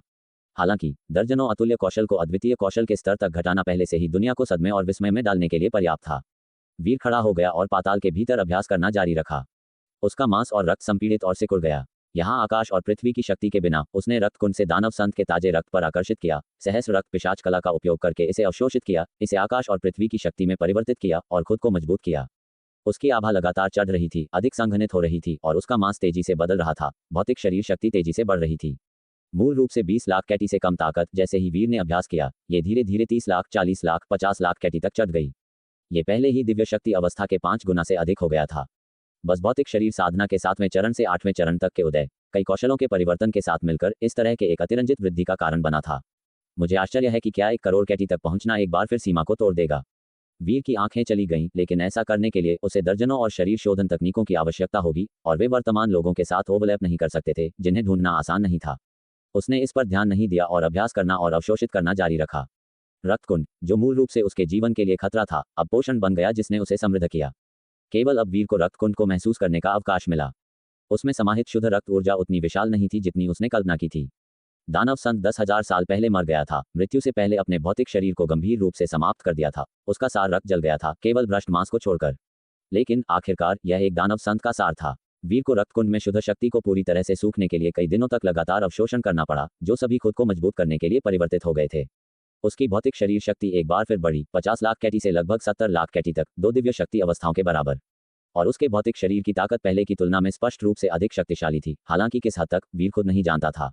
लेकिन उसने महसूस किया कि किसी भी शक्ति को जारी किए बिना भी वह अपने भौतिक शरीर के साथ दूसरों के साधना क्षेत्रों में चल सकता था और चोटिल नहीं होने की संभावना से अधिक था। इस क्षण कई साधना क्षेत्रों के अवरोधक के रूप में कार्य करने के साथ वीर ने दीपशेख युगल और छोटे लाल मूंछ को ब्रह्मांड अंतरिक्ष जेड बैल से अपने स्वयं के ब्रह्मांड अंतरिक्ष में स्थानांतरित कर दिया। बाकी विविध वस्तुओं को भी अंदर ले गया। उसने फटे हुए ऊर्जा कुंड जेड बैल को बस त्यागने की योजना बनाई थी, क्योंकि उसे अब इसकी आवश्यकता नहीं थी। लेकिन प्रतिबिंब पर यह वह वस्तु थी जिसने उन्हें जीवित रहने में मदद की थी। वीर ने वस्तु को दूर रखा और फिर अपना पैर नीचे गिराया, आकाश की ओर गोली मार दी। 9 परतों के साधना क्षेत्र उसके शरीर की रक्षा करते हुए, एक दूसरे को ओवरलैप करते हुए, महाअतल नियम की उड़ान को मना करने की शक्ति उसे प्रभावित नहीं कर सकी। जल्द ही वह पाताल से बाहर निकल आया था, आकाश में सोरेंग और बाहर की उच्च ऊंचाई तक पहुंच गया था। ऊपर देखते हुए क्यू तियान दाओ आकाश में निलंबित एक डिस्क के रूप में दिखाई दिया, जिसमें तीनों महाअतल श्रृंखलाएं सभी वापस जगह पर रखी गई थीं, ये सुझाव देते हुए कि जी परिवार से एक प्रमुख व्यक्ति आया था और यहाँ के मामलों से निपटा था। हालांकि ऐसा लगता है कि उन्होंने रक्तकुंड के भीतर गहरे में उसे नोटिस नहीं किया था। फिर भी वीर ने इस पर कोई गलतफहमी या नाराजगी नहीं रखी। ये काफी सामान्य था कि रक्तकुंड के ऊपर अराजक साधना शक्ति जांच में बाधा डालेगी। उसने क्यू तियान दाओ पर एक नजर डाली और फिर अपनी नजर हटा ली। उसकी आंखें शांत थीं, बिना प्यार या नफरत के। फिर उसका शरीर झिलमिलाया, 9 परतों के साधना क्षेत्र को एक में समेकित किया, उजाड़ समुद्र को सीधे पार किया और दूर उड़ गया, इस घातक जगह को पीछे छोड़ दिया जैसे अतीत से भी नाता तोड़ रहा हो। विशाल उजाड़ समुद्र अब वीर के साधना क्षेत्र के त्वरण के तहत पल भर में पार हो गया था। एक बार जब उसने उजाड़ समुद्र छोड़ दिया तो उसके चारों ओर आकाश और पृथ्वी की शक्ति तेजी से इकट्ठा हुई। उसके भौतिक शरीर को बहाल करने के लिए ब्रह्मांड नाड़ी द्वारा अवशोषित किया गया, इसे पोषित करना जारी रखा। उजाड़ समुद्र की रक्षा करने वाली अकेली चोटी को पार करते हुए उसके ऊपर का वयोवृद्ध आधी बंद आंखों से ऊँघ रहा था। अचानक हवा की आवाज सुनकर उसने ऊपर देखा और एक युवा व्यक्ति की इत्मीनान से आकृति को दूरी की ओर उड़ते हुए देखा। वह कौन है? वयोवृद्ध हैरान था। वह केवल पीछे से आकृति को देख सकता था, लेकिन वह युवा व्यक्ति की आभा को महसूस करने में असमर्थ था। लाखों मील की यात्रा के बाद वीर एक पहाड़ी की चोटी पर उतरा, फिर जल्दी से अपना ब्रह्मांड अंतरिक्ष खोला, दीपशेख और श्रीमती छाया को जारी किया। वे अभी भी एक साथ मुड़े हुए थे। उनके शरीर अर्धसमलन की स्थिति में थे, जिसमें एक साधना क्षेत्र उन्हें ढके हुए था। केवल उनके शरीर के चारों ओर कवर कर रहा था, क्योंकि उनकी चरम पुण्य और चरम पाप रक्त रेखाओं की शक्ति अभी भी उनके चारों ओर घूम रही थी। वीर ने ध्यान से देखा और जल्द ही उसने कुछ सुराग डिसर्न। एक निराशाजनक स्थिति में उन्होंने विलय करना चुना, लेकिन पर्याप्त शक्ति के बिना वे केवल आधे रास्ते तक विलीन हुए। अगर किसी बाहरी बल ने उनकी वर्तमान स्थिति को नहीं तोड़ा तो वे हमेशा ऐसे ही रह सकते हैं, कई वर्षों तक। छोटे लाल मूंछ को देखते हुए, जो उनके साधना क्षेत्र से भी ढका हुआ था, ऐसा लगता है कि उसे उनकी स्थिति से फायदा हुआ था, मृत्यु से एक संकीर्ण पलायन हुआ था। वीर ने संकोच नहीं किया और जल्दी से भूनाड़ी को जुटाया, आकाश और पृथ्वी की विशाल ऊर्जा खींच ली और फिर उस सबको उनके शरीर में निर्देशित किया। शक्ति के निरंतर प्रवाह के साथ दीपशेख शरीर और श्रीमती छाया के शरीर में चरम पुण्य और चरम पाप रक्तरेखा बल धीरे धीरे अपने घूमने में धीमा हो गए और अंततः उनके संबंधित निकायों के भीतर बस गए। जल्द ही उनके शरीर बदलने लगे, जैसे बढ़ रहे हों और जाग रहे हों। जल्द ही दीपशेख ने पहले अपनी आंखें खोलीं, चारों ओर खालीपन से देखा जब तक कि उसने वीर को नहीं देखा, और फिर उसकी आंखों में निकटता का एक संकेत दिखाई दिया। ये कहाँ है? वीर ने जवाब नहीं दिया, लेकिन इसके बजाय कहा, अपना साधना क्षेत्र वापस ले लो। हालांकि हैरान दीपशेख ने वीर की आंखों में देखा, एक अवचेतन बंधन महसूस किया और उससे कोई दुर्भावना महसूस नहीं की, इसलिए उसने अनुपालन किया। वीर ने इशारा किया, डोमेन के कवरेज के भीतर से धीरे से छोटे लाल मूंछ को पकड़ा और इसे अपनी हथेली में रखा। लाल मूंछ से एक बेहोश जीवन शक्ति निकली और वीर ने अचानक ब्रह्मांड बेल्ट में साधना तुक रक्त फल के बारे में सोचा, जिसे उसने पहले नहीं खाया था क्योंकि यह उसके लिए बहुत कम मायने रखता था। उसने इसे रश्मि के लिए बचाने की योजना बनाई थी। ये फल सिंदूरी रक्तलता दानवराज से ही रक्त संघनन था, जो उसके जीवन को साझा करता था, जिससे यह उसकी जीवन शक्ति को फिर से भरने के लिए सबसे उपयुक्त था। वीर ने जल्दी से फल निकाला और एक अपार मात्रा में ऊर्जा प्रवाहित की, जिसे उसने नियंत्रित किया कि वह बेहद कोमल हो, ठीक वैसे ही जैसे पहले रक्तकुंड पर, जहां लाल मूंछ ने धीरे से उसका समर्थन किया था। ये बल साधना तुक रक्त फल के साथ मिलकर प्लाज्मा और शुद्ध ऊर्जा में बदल गया और धीरे धीरे छोटे लाल मूंछ में बस गया। वीर ने ध्यान से देखा और एक पल के बाद छोटे लाल मूंछ पर बेहोश जीवन शक्ति धीरे धीरे मजबूत हो गई। वीर ने अंदर से राहत की सांस ली। जैसे ही छोटे लाल मूंछ की जीवन शक्ति मजबूत हुई और उसने तेजी से अवशोषित किया, ये जल्द ही नहीं था कि उसका शरीर लंबा हो गया। एक बेल उठा रहा था और भ्रमित होकर कह रहा था, क्या मैं फिर से जीवित हूँ? ऐसा लगता है, तो इसका मतलब है कि हम मरे नहीं हैं। सही, वाह वो। छोटे लाल मूंछ तुरंत वीर की बांह के चारों ओर लिपट गया, 2 बेलों को हाथों की तरह बढ़ाया, उन्हें उत्साह से लहराया। हम नहीं मरे, हम सच में नहीं मरे। मैं तो तुम्हें खोजने के लिए मोह नदी जाने की योजना बना रहा था। वीर के चेहरे पर एक मुस्कान दिखाई दी। ऐसा लगता है कि तुम इतने चतुर थे कि सब कुछ बलिदान न करो। क्या तुम गुस्सा हो? छोटे लाल मूंछ अचानक सिकुड़ गया और धीरे से पूछा। अंदाजा लगाओ। छोटे लाल मूंछ के 2 छोटे एंटीना उसके शरीर के सामने एक दूसरे को छूते थे, जैसे 2 पोकिंग उंगलियां। एक दानव होने के नाते, अगर मैंने वास्तव में तुम्हारे लिए सब कुछ बलिदान कर दिया होता, तो भी मृत्यु में अन्य दानव मुझ पर हंसते। इसके अलावा मैंने जो जड़ की बेलें वापस रखी, भले ही तुमने उन्हें खा लिया हो, बहुत कुछ नहीं होता, और एक दानव के रूप में मानव जाति के हाथों मरना अधिक सम्मानजनक है। तुम निश्चित रूप से चेहरे की बहुत परवाह करते हो। वीर खुद को हंसने से नहीं रोक सका। तो तुम पागल नहीं हो? छोटे लाल मूंछ ने तुरंत फिर से पूछा। वीर हंसा। बेशक नहीं, तुम पर मेरा कोई एहसान नहीं है। क्या हमारा वादा अभी भी मायने रखता है? उसने जल्दी से फिर से पूछा। निश्चित रूप से। वीर ने अपना हाथ उठाया। छोटी उंगली का वादा। ठीक है, छोटी उंगली का वादा। छोटे लाल मूंछ ने जल्दी से वीर की छोटी उंगली के चारों ओर लपेट लिया, उनके समझौते को नवीनीकृत किया। तुम जो भी देखना चाहते हो, मैं भविष्य में तुम्हारे साथ वहां जाऊंगा। वीर ने धीरे से कहा, फिर थोड़ा मुस्कुराया। एक बार जब हम यहाँ से निकल जाते हैं, तो मैं तुम्हें दिव्य औषधि और कीमती सामग्री खोजने में मदद करूंगा, ताकि तुम्हारे शरीर को बहाल किया जा सके। ये तुमने कहा, क्या मैं ब्याज भी देता हूँ? हाँ, प्रतिदिन 1 काटने। वाह, लेकिन मैं अभी तक ठीक भी नहीं हुआ हूँ। तो ये जमा हो जाता है। मैं कब तक कर्जदार हो सकता हूँ? जब तक तुम्हें वापस भुगतान करने में लगता है। एक पल की चुप्पी के बाद वीर ने कहा, भविष्य में मुझे तुम्हें क्या बुलाना चाहिए? मुझे नहीं पता, वे सब मुझे सिंदूरी रक्तलता दानवराज कहते हैं। क्या तुम्हारा अपना कोई नाम है?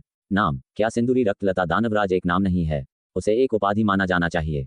तो मुझे सोचने दो। वीर उसके व्यवहार से बता सकता था कि उसका कोई नाम नहीं था, और दानवों को इन चीजों की परवाह नहीं लगती थी, केवल मानव जाति को परवाह थी। आखिरकार प्रसिद्धि के लिए नाम, प्रतिष्ठा के लिए नाम और पहचान के लिए नाम सभी महत्वपूर्ण थे। लगता है कि मैं एक के बारे में नहीं सोच सकता। तुम बस मुझे कुछ भी क्यों नहीं बुलाते? पहाड़ी पर चांदनी फूल देखकर वीर ने कहा, तो मैं तुम्हें शिशिर कहूंगा। वह फूल का नाम था शिशिर। हाँ, तो मुझे अब से शिशिर कहा जाएगा। शिशिर, शिशिर, क्या मेरा अब एक नाम है? हाँ, यह अच्छा लगता है, अब से मुझे शिशिर कहा जाएगा। अगर कोई और मुझे सिंदूरी रक्तलता दानवराज कहता है तो मैं उन्हें अनदेखा करूंगा। वीर मुस्कुराया, ये देखते हुए कि शिशिर एक लाल अंगूठी में वापस बदल गया, उसकी कलाई के चारों ओर घूम रहा था। उसकी आंखें न केवल मनोरंजन से भरी थीं, बल्कि एक गंभीर अभिव्यक्ति भी थी। उसने दीपशेख युगल को देखा, ये देखकर कि वे जाग गए थे, लेकिन जैसा कि जी मेघनाथ ने कहा था, उनकी यादें गायब हो गई थीं और वे अब उसके प्रति काफी दोस्ताना थे। अब से तुम मेरा अनुसरण करोगे, वीर ने कहा। युगल ने जल्दी से अपना सिर हिलाया। उनके शरीर उनके अर्धसम्मिलित अवस्था से अलग हो गए और एक छोटे लड़के और लड़की के रूपों में बदल गए। वीर के सामने घुटने टेक दिए। वीर ने अपना हाथ उठाया, आकाश और पृथ्वी की ओर अधिक शक्ति खींच ली, सामंजस्य स्थापित किया और इसे उनके शरीर को पोषित करने के लिए नियंत्रित किया। उनकी हड्डियां और मांस धीरे धीरे बढ़े, उनकी आभा मजबूत हुई और उनकी उपस्थिति 1 या 2 साल से अधिक उम्र की लगती थी। वीर ने वापस जाने के रास्ते में धीरे धीरे अपनी मूल शक्ति को बहाल करने में उनकी मदद करने की योजना बनाई। अब उसने परवाह नहीं की कि उनकी शक्तियां बहाल हुई या नहीं। उन्हें अस्थायी रूप से ब्रह्मांड अंतरिक्ष में रखने के बाद वीर आगे बढ़ा और एक पल में उस स्थान से गायब हो गया। जी परिवार में संत पर्वत पर वीर के बलिदान को 1.5 महीना हो गया था, लेकिन वह दुख अभी भी जी परिवार के दिलों में बना हुआ था, दूर होने में असमर्थ था। हालांकि अब इसका मुश्किल से ही उल्लेख किया गया था। जी परिवार के पैतृक मंदिर में एक बुजुर्ग वीर आत्मा दहलीज पर बैठा था, दूरी में घूर रहा था, हर दिन आंसू बह रहे थे।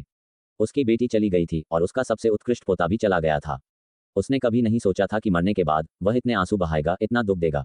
पैतृक मंदिर से सैकड़ों किलोमीटर दूर कई आपस में जुड़ी हुई पहाड़ियां जी कुलवंश का निवास स्थान थीं। जांच के लिए भेजी गई जानकारी प्राप्त हो गई है। पहाड़ों के भीतर एक हॉल में जी युद्धदेव के लोगों के भाव भूरे थे और वे 1 महीने की छोटी अवधि में बूढ़े हो गए लगते थे। उसके पिता महान आर्यावर्त साम्राज्य के लिए परिवार से हैं। वह बच्चा महान आर्यावर्त साम्राज्य में पिछले 1000 वर्षों में सबसे उत्कृष्ट रहा है, लेकिन उसने अपने पिता के खिलाफ भयंकर लड़ाई लड़ी और परिवार से बाहर निकलने के लिए मजबूर किया गया।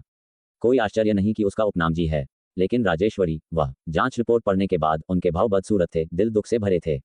ये कल्पना करना मुश्किल था कि वह युवा व्यक्ति अकेले ही यहाँ तक कैसे बना रहा और यहाँ तक पहुंचा। क्या ये नियति है, मेरे जी परिवार के लिए इतना अंधेरा भाग्य लाना? जी शशांक फुसफुसाया, उसके चेहरे पर आशा की कमी थी। जी कौशल के होंठ थोड़ा हिले, कुछ कहना चाहते थे, लेकिन कोई शब्द नहीं निकला। उस क्षण जी युद्धदेव ने अचानक आकाश की ओर देखा। उसकी उदास आंखें संदेह से भर गईं। जब उसने ध्यान से ध्यान केंद्रित किया तो जल्द ही नहीं, एक काला साया दूरी से तेजी से उड़ता हुआ आया, गरजता हुआ पास आ रहा था। जैसे ही आकृति का चेहरा दिखाई दिया, जी युद्धदेव एक पल के लिए दंग रह गया, फिर उसकी आंखें धीरे धीरे चौड़ी हो गईं, अविश्वासी आश्चर्य का भाव दिखा। वीर की विदाई, सुखद, सुखद। जी युद्धदेव की आवाज कांप रही थी, उसमें आश्चर्य और उत्साह दोनों मिश्रित थे। अनगिनत घातक युद्धों और संघर्षों का सामना करने के बावजूद वयोवृद्ध व्यक्ति हमेशा अपनी कंपोजर धीरज बनाए रख सकता था, लेकिन अब उन्हें संदेह हो रहा था कि उनकी बुरी आंखों ने उन्हें धोखा दिया है। उनकी ओर तेजी से आता हुआ वह आकृति युन शिखरों के ऊपर रुका, उसका शरीर ऊर्जा के बाह्य उत्सर्जन से बने एक दिव्य अग्नि वस्त्र में लिपटा था। उसने शांत दृष्टि से शिखरों पर खड़े लोगों को देखा। जब उसने जी शशांक की आकृति को देखा तो वीर एक पल के लिए हक्का बक्का रह गया। उसका भाव काफी नर्म हो गया, ऐसा लगा कि बाद वाले को कोई आपदा नहीं मिली थी और जी परिवार ने समय पर उसे बचा लिया था। इसके अलावा उसने उस जोड़े की उपस्थिति महसूस नहीं की, लेकिन अब उसे कोई परवाह नहीं थी। क्या ये सुखद है? जी कौशल, जी शशांक और अन्य, जिनमें उनके बच्चे भी शामिल थे, सभी इस युवा आकृति को आश्चर्य से ऊपर देख रहे थे। उसके कुछ मिलते जुलते फिर भी विशिष्ट चेहरे और उससे निकलने वाली महाशांति साधना लोक की आभा को देखकर वे सब कुछ चकित, उलझन में और हैरान थे। पिछला सुखद असाधारण था, लेकिन वे जानते थे कि वह केवल त्रय अमर लोक में था। फिर भी अब ये युवक अपनी दिव्य शक्ति जारी किए हुए और अपनी आभा को छिपाने में असमर्थ, स्पष्ट रूप से महाशांति साधना लोक में था। सिर्फ 1 महीने से कुछ अधिक समय में अगर उस बच्चे ने चतुर्स्तंभ लोक में भी प्रवेश कर लिया होता तो भी एक ही कदम में साधना लोक तक पहुंचना निश्चित रूप से संभव नहीं था, है ना? वयोवृद्ध जी युद्धदेव, मैं इस स्थान को छोड़ना चाहता हूँ, कृपया मेरे लिए पवित्र भूमि गुप्त लोक खोल दें। वीर नीचे उतरा, उसका आचरण शांत था जब उसने थोड़ा झुककर बात की। इस क्षण उसकी मुद्रा में अब कनिष्ठों या छोटी पीढ़ियों की अधीनता नहीं थी, बल्कि शांति और संभाव था, सभी प्राणियों को समान रूप से देखने का भाव था। क्या तुम सच में सुखद हो? युवक के संबोधन का तरीका सुनकर जी युद्धदेव के चेहरे पर अविश्वास और संदेह मिश्रित था, लेकिन उससे भी अधिक उत्साह था। उन्हें सुनकर वीर ने कोई भाव नहीं बदला और कहा, अब यह मेरा नाम नहीं है। सब लोग स्तब्ध रह गए और जी युद्धदेव के चेहरे का रंग थोड़ा बदल गया। तो क्या तुम अपने मूल नाम वीर पर वापस जा रहे हो? ये सुनकर वीर को एहसास हुआ कि वे पहले से ही उसके अतीत के बारे में जान चुके थे, शायद उस जोड़े से पता चला होगा। उसने हल्के से सिर हिलाया और कहा, मेरा अपना नाम है और यदि हम फिर मिलते हैं तो आप मुझे हाउतियान कहकर बुला सकते हैं। गहरे गड्ढे अगाध कुंड में जहां वह राख से पुनर्जन्म लिया था, उसने पहले ही फैसला कर लिया था। उसने अपने अतीत को काट दिया था और उस छोटे शिशु शरीर को भी विदाई दे दी थी जिसमें उसने मूल रूप से यात्रा की थी।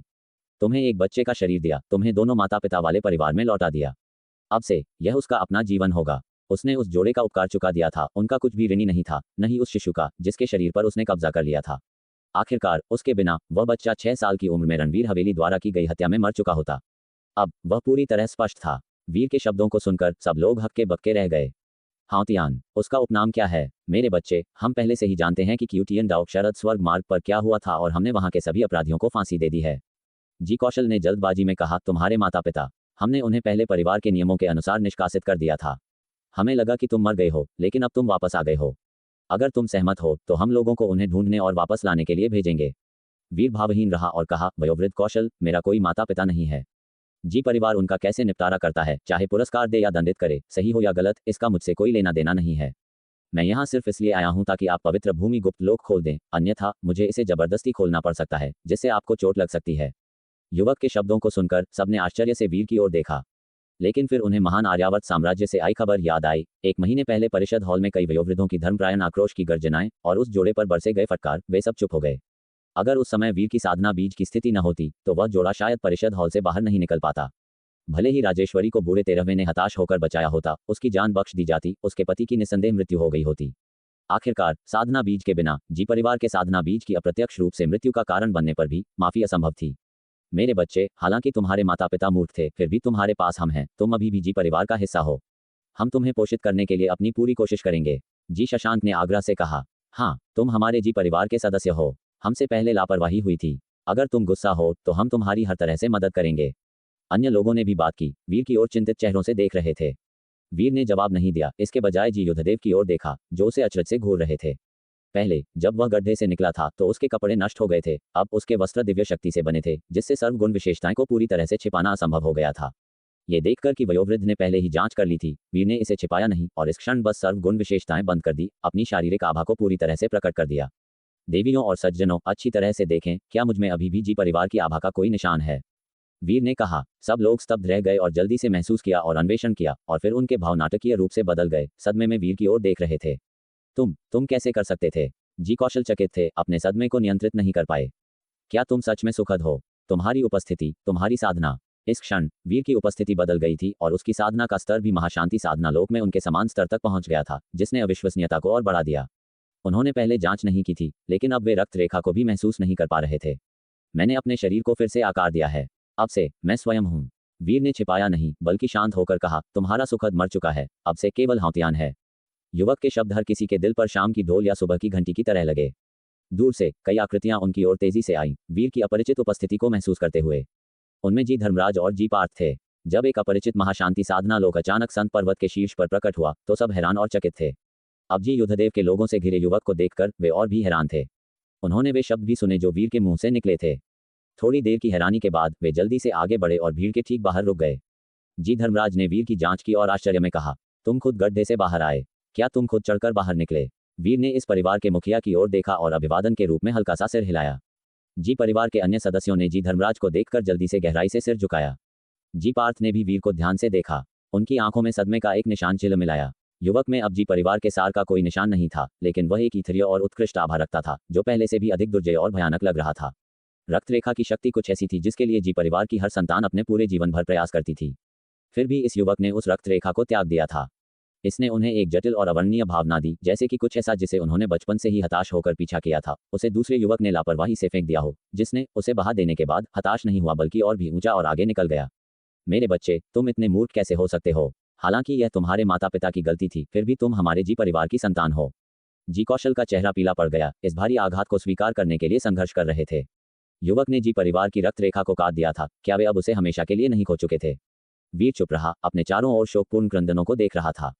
उनके दुखी भावों को देखकर उसके दिल में भी दर्द हुआ, लेकिन वह जानता था कि टूटने से अनिवार्य रूप से दर्द होता है, यह एक आवश्यक प्रक्रिया थी। शोक करने की कोई आवश्यकता नहीं है, बस ऐसा दिखाओ कि तुम कभी मुझसे मिले ही नहीं। वीर ने शांत होकर कहा। उसके शब्दों पर जी शशांक और अन्य और भी दुखी हो गए।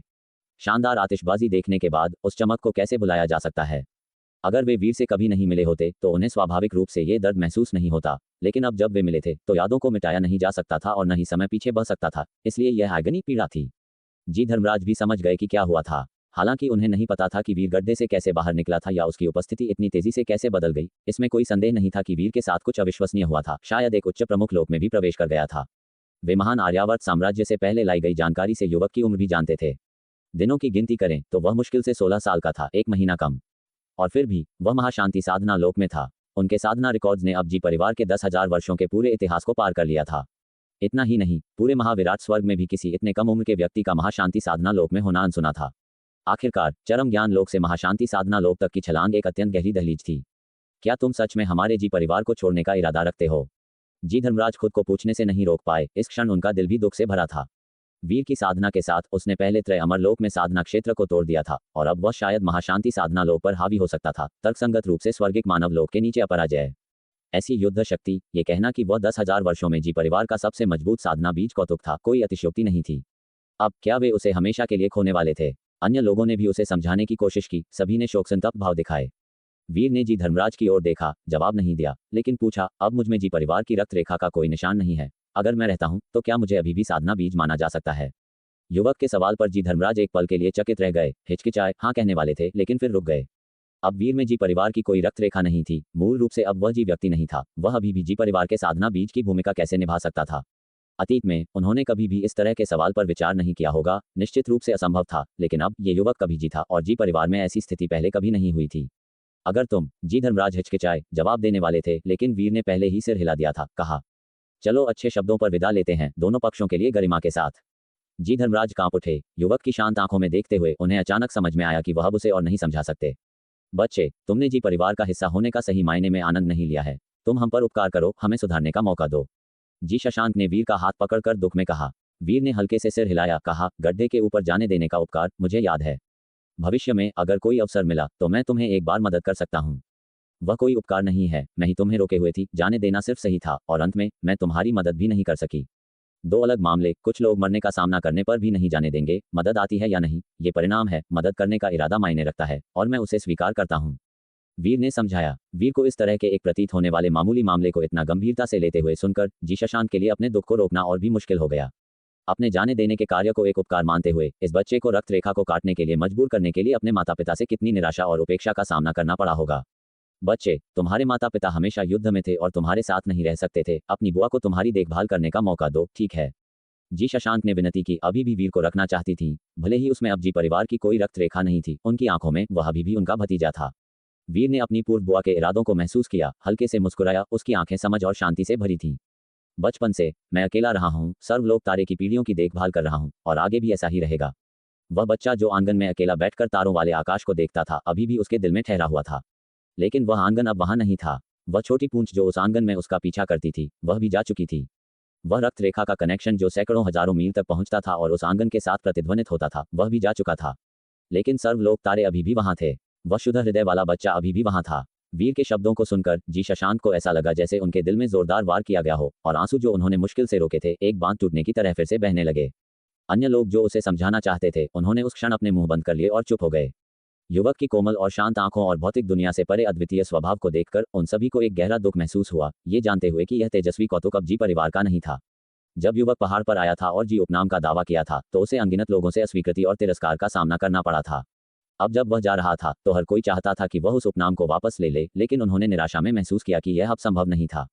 देवियों और सज्जनों, मैं आप सबको विदा कहता हूँ। वीर हल्के से झुका और कहा, हरित शिखर पर्वत नहीं बदलेंगे, निर्मल जल हमेशा बहेगा, सूर्य और चंद्रमा हमेशा मौजूद रहेंगे, और हम कभी न कभी फिर मिलेंगे। उसके बाद उसने जी धर्मराज की ओर देखा और कहा, वयोवृद्ध, कृपया मेरे लिए गुप्त लोक खोल दें। जी धर्मराज चुप रहे, ये जानते हुए कि अब कोई वापसी नहीं है। टूटा हुआ दर्पण फिर से पूरा नहीं हो सकता और गलतियों को सुधारा नहीं जा सकता। ठीक वैसे ही जैसे आज की हवाएं, चाहे कितनी भी तेज क्यों न हो, कल की ओर वापस नहीं बह सकती। मेरे बच्चे, जी परिवार हमेशा तुम्हारे लिए खुला रहेगा, भले ही तुम अब जी परिवार का हिस्सा नहीं रहना चाहते हो। लेकिन अगर तुम कभी वापस आते हो तो जी परिवार हमेशा तुम्हारा स्वागत करेगा।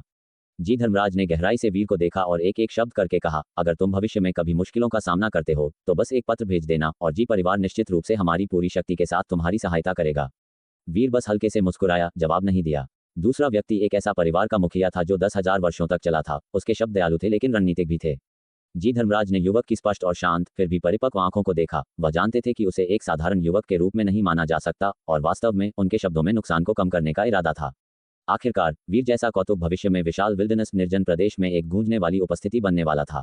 भले ही वह जी परिवार का सदस्य न हो, उसके साथ दुश्मन बनना असंभव होगा, चाहे जी परिवार के संरक्षक के रूप में हो या एक दोस्त के रूप में। यह महान प्रयासों के लायक था।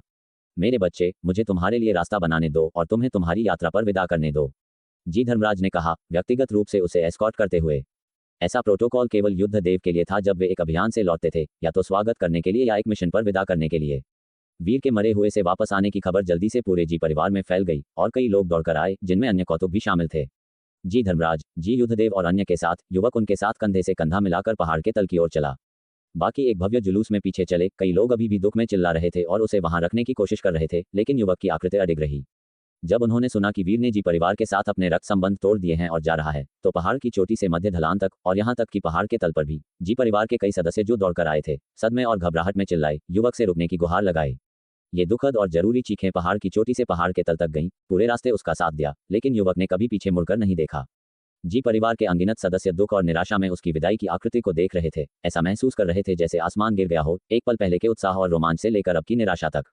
प्राचीन पवित्र कबीले के सदस्यों के रूप में जो 10,000 वर्षों से महिमामंडित थे, वे हमेशा वे होते थे जो लोगों को बाहर निकालते थे, लेकिन अब उन्हें परित्याग की एक अपरिचित भावना महसूस हुई। वह जी परिवार को छोड़ रहा है। जी रहस्यदेव भी पहुंचे और दूर से आकाश में उन्होंने पहाड़ पर अनगिनत चर्चाएं सुनी। वह तुरंत समझ गए कि क्या हुआ था और वहां हक्का बक्का खड़े रहे। अगले ही पल वह अचानक तेज हो गए, एक धूमकेतु की तरह नीचे उतरे और वीर और अन्य लोगों के सामने उतरे जो पहाड़ से नीचे आ रहे थे।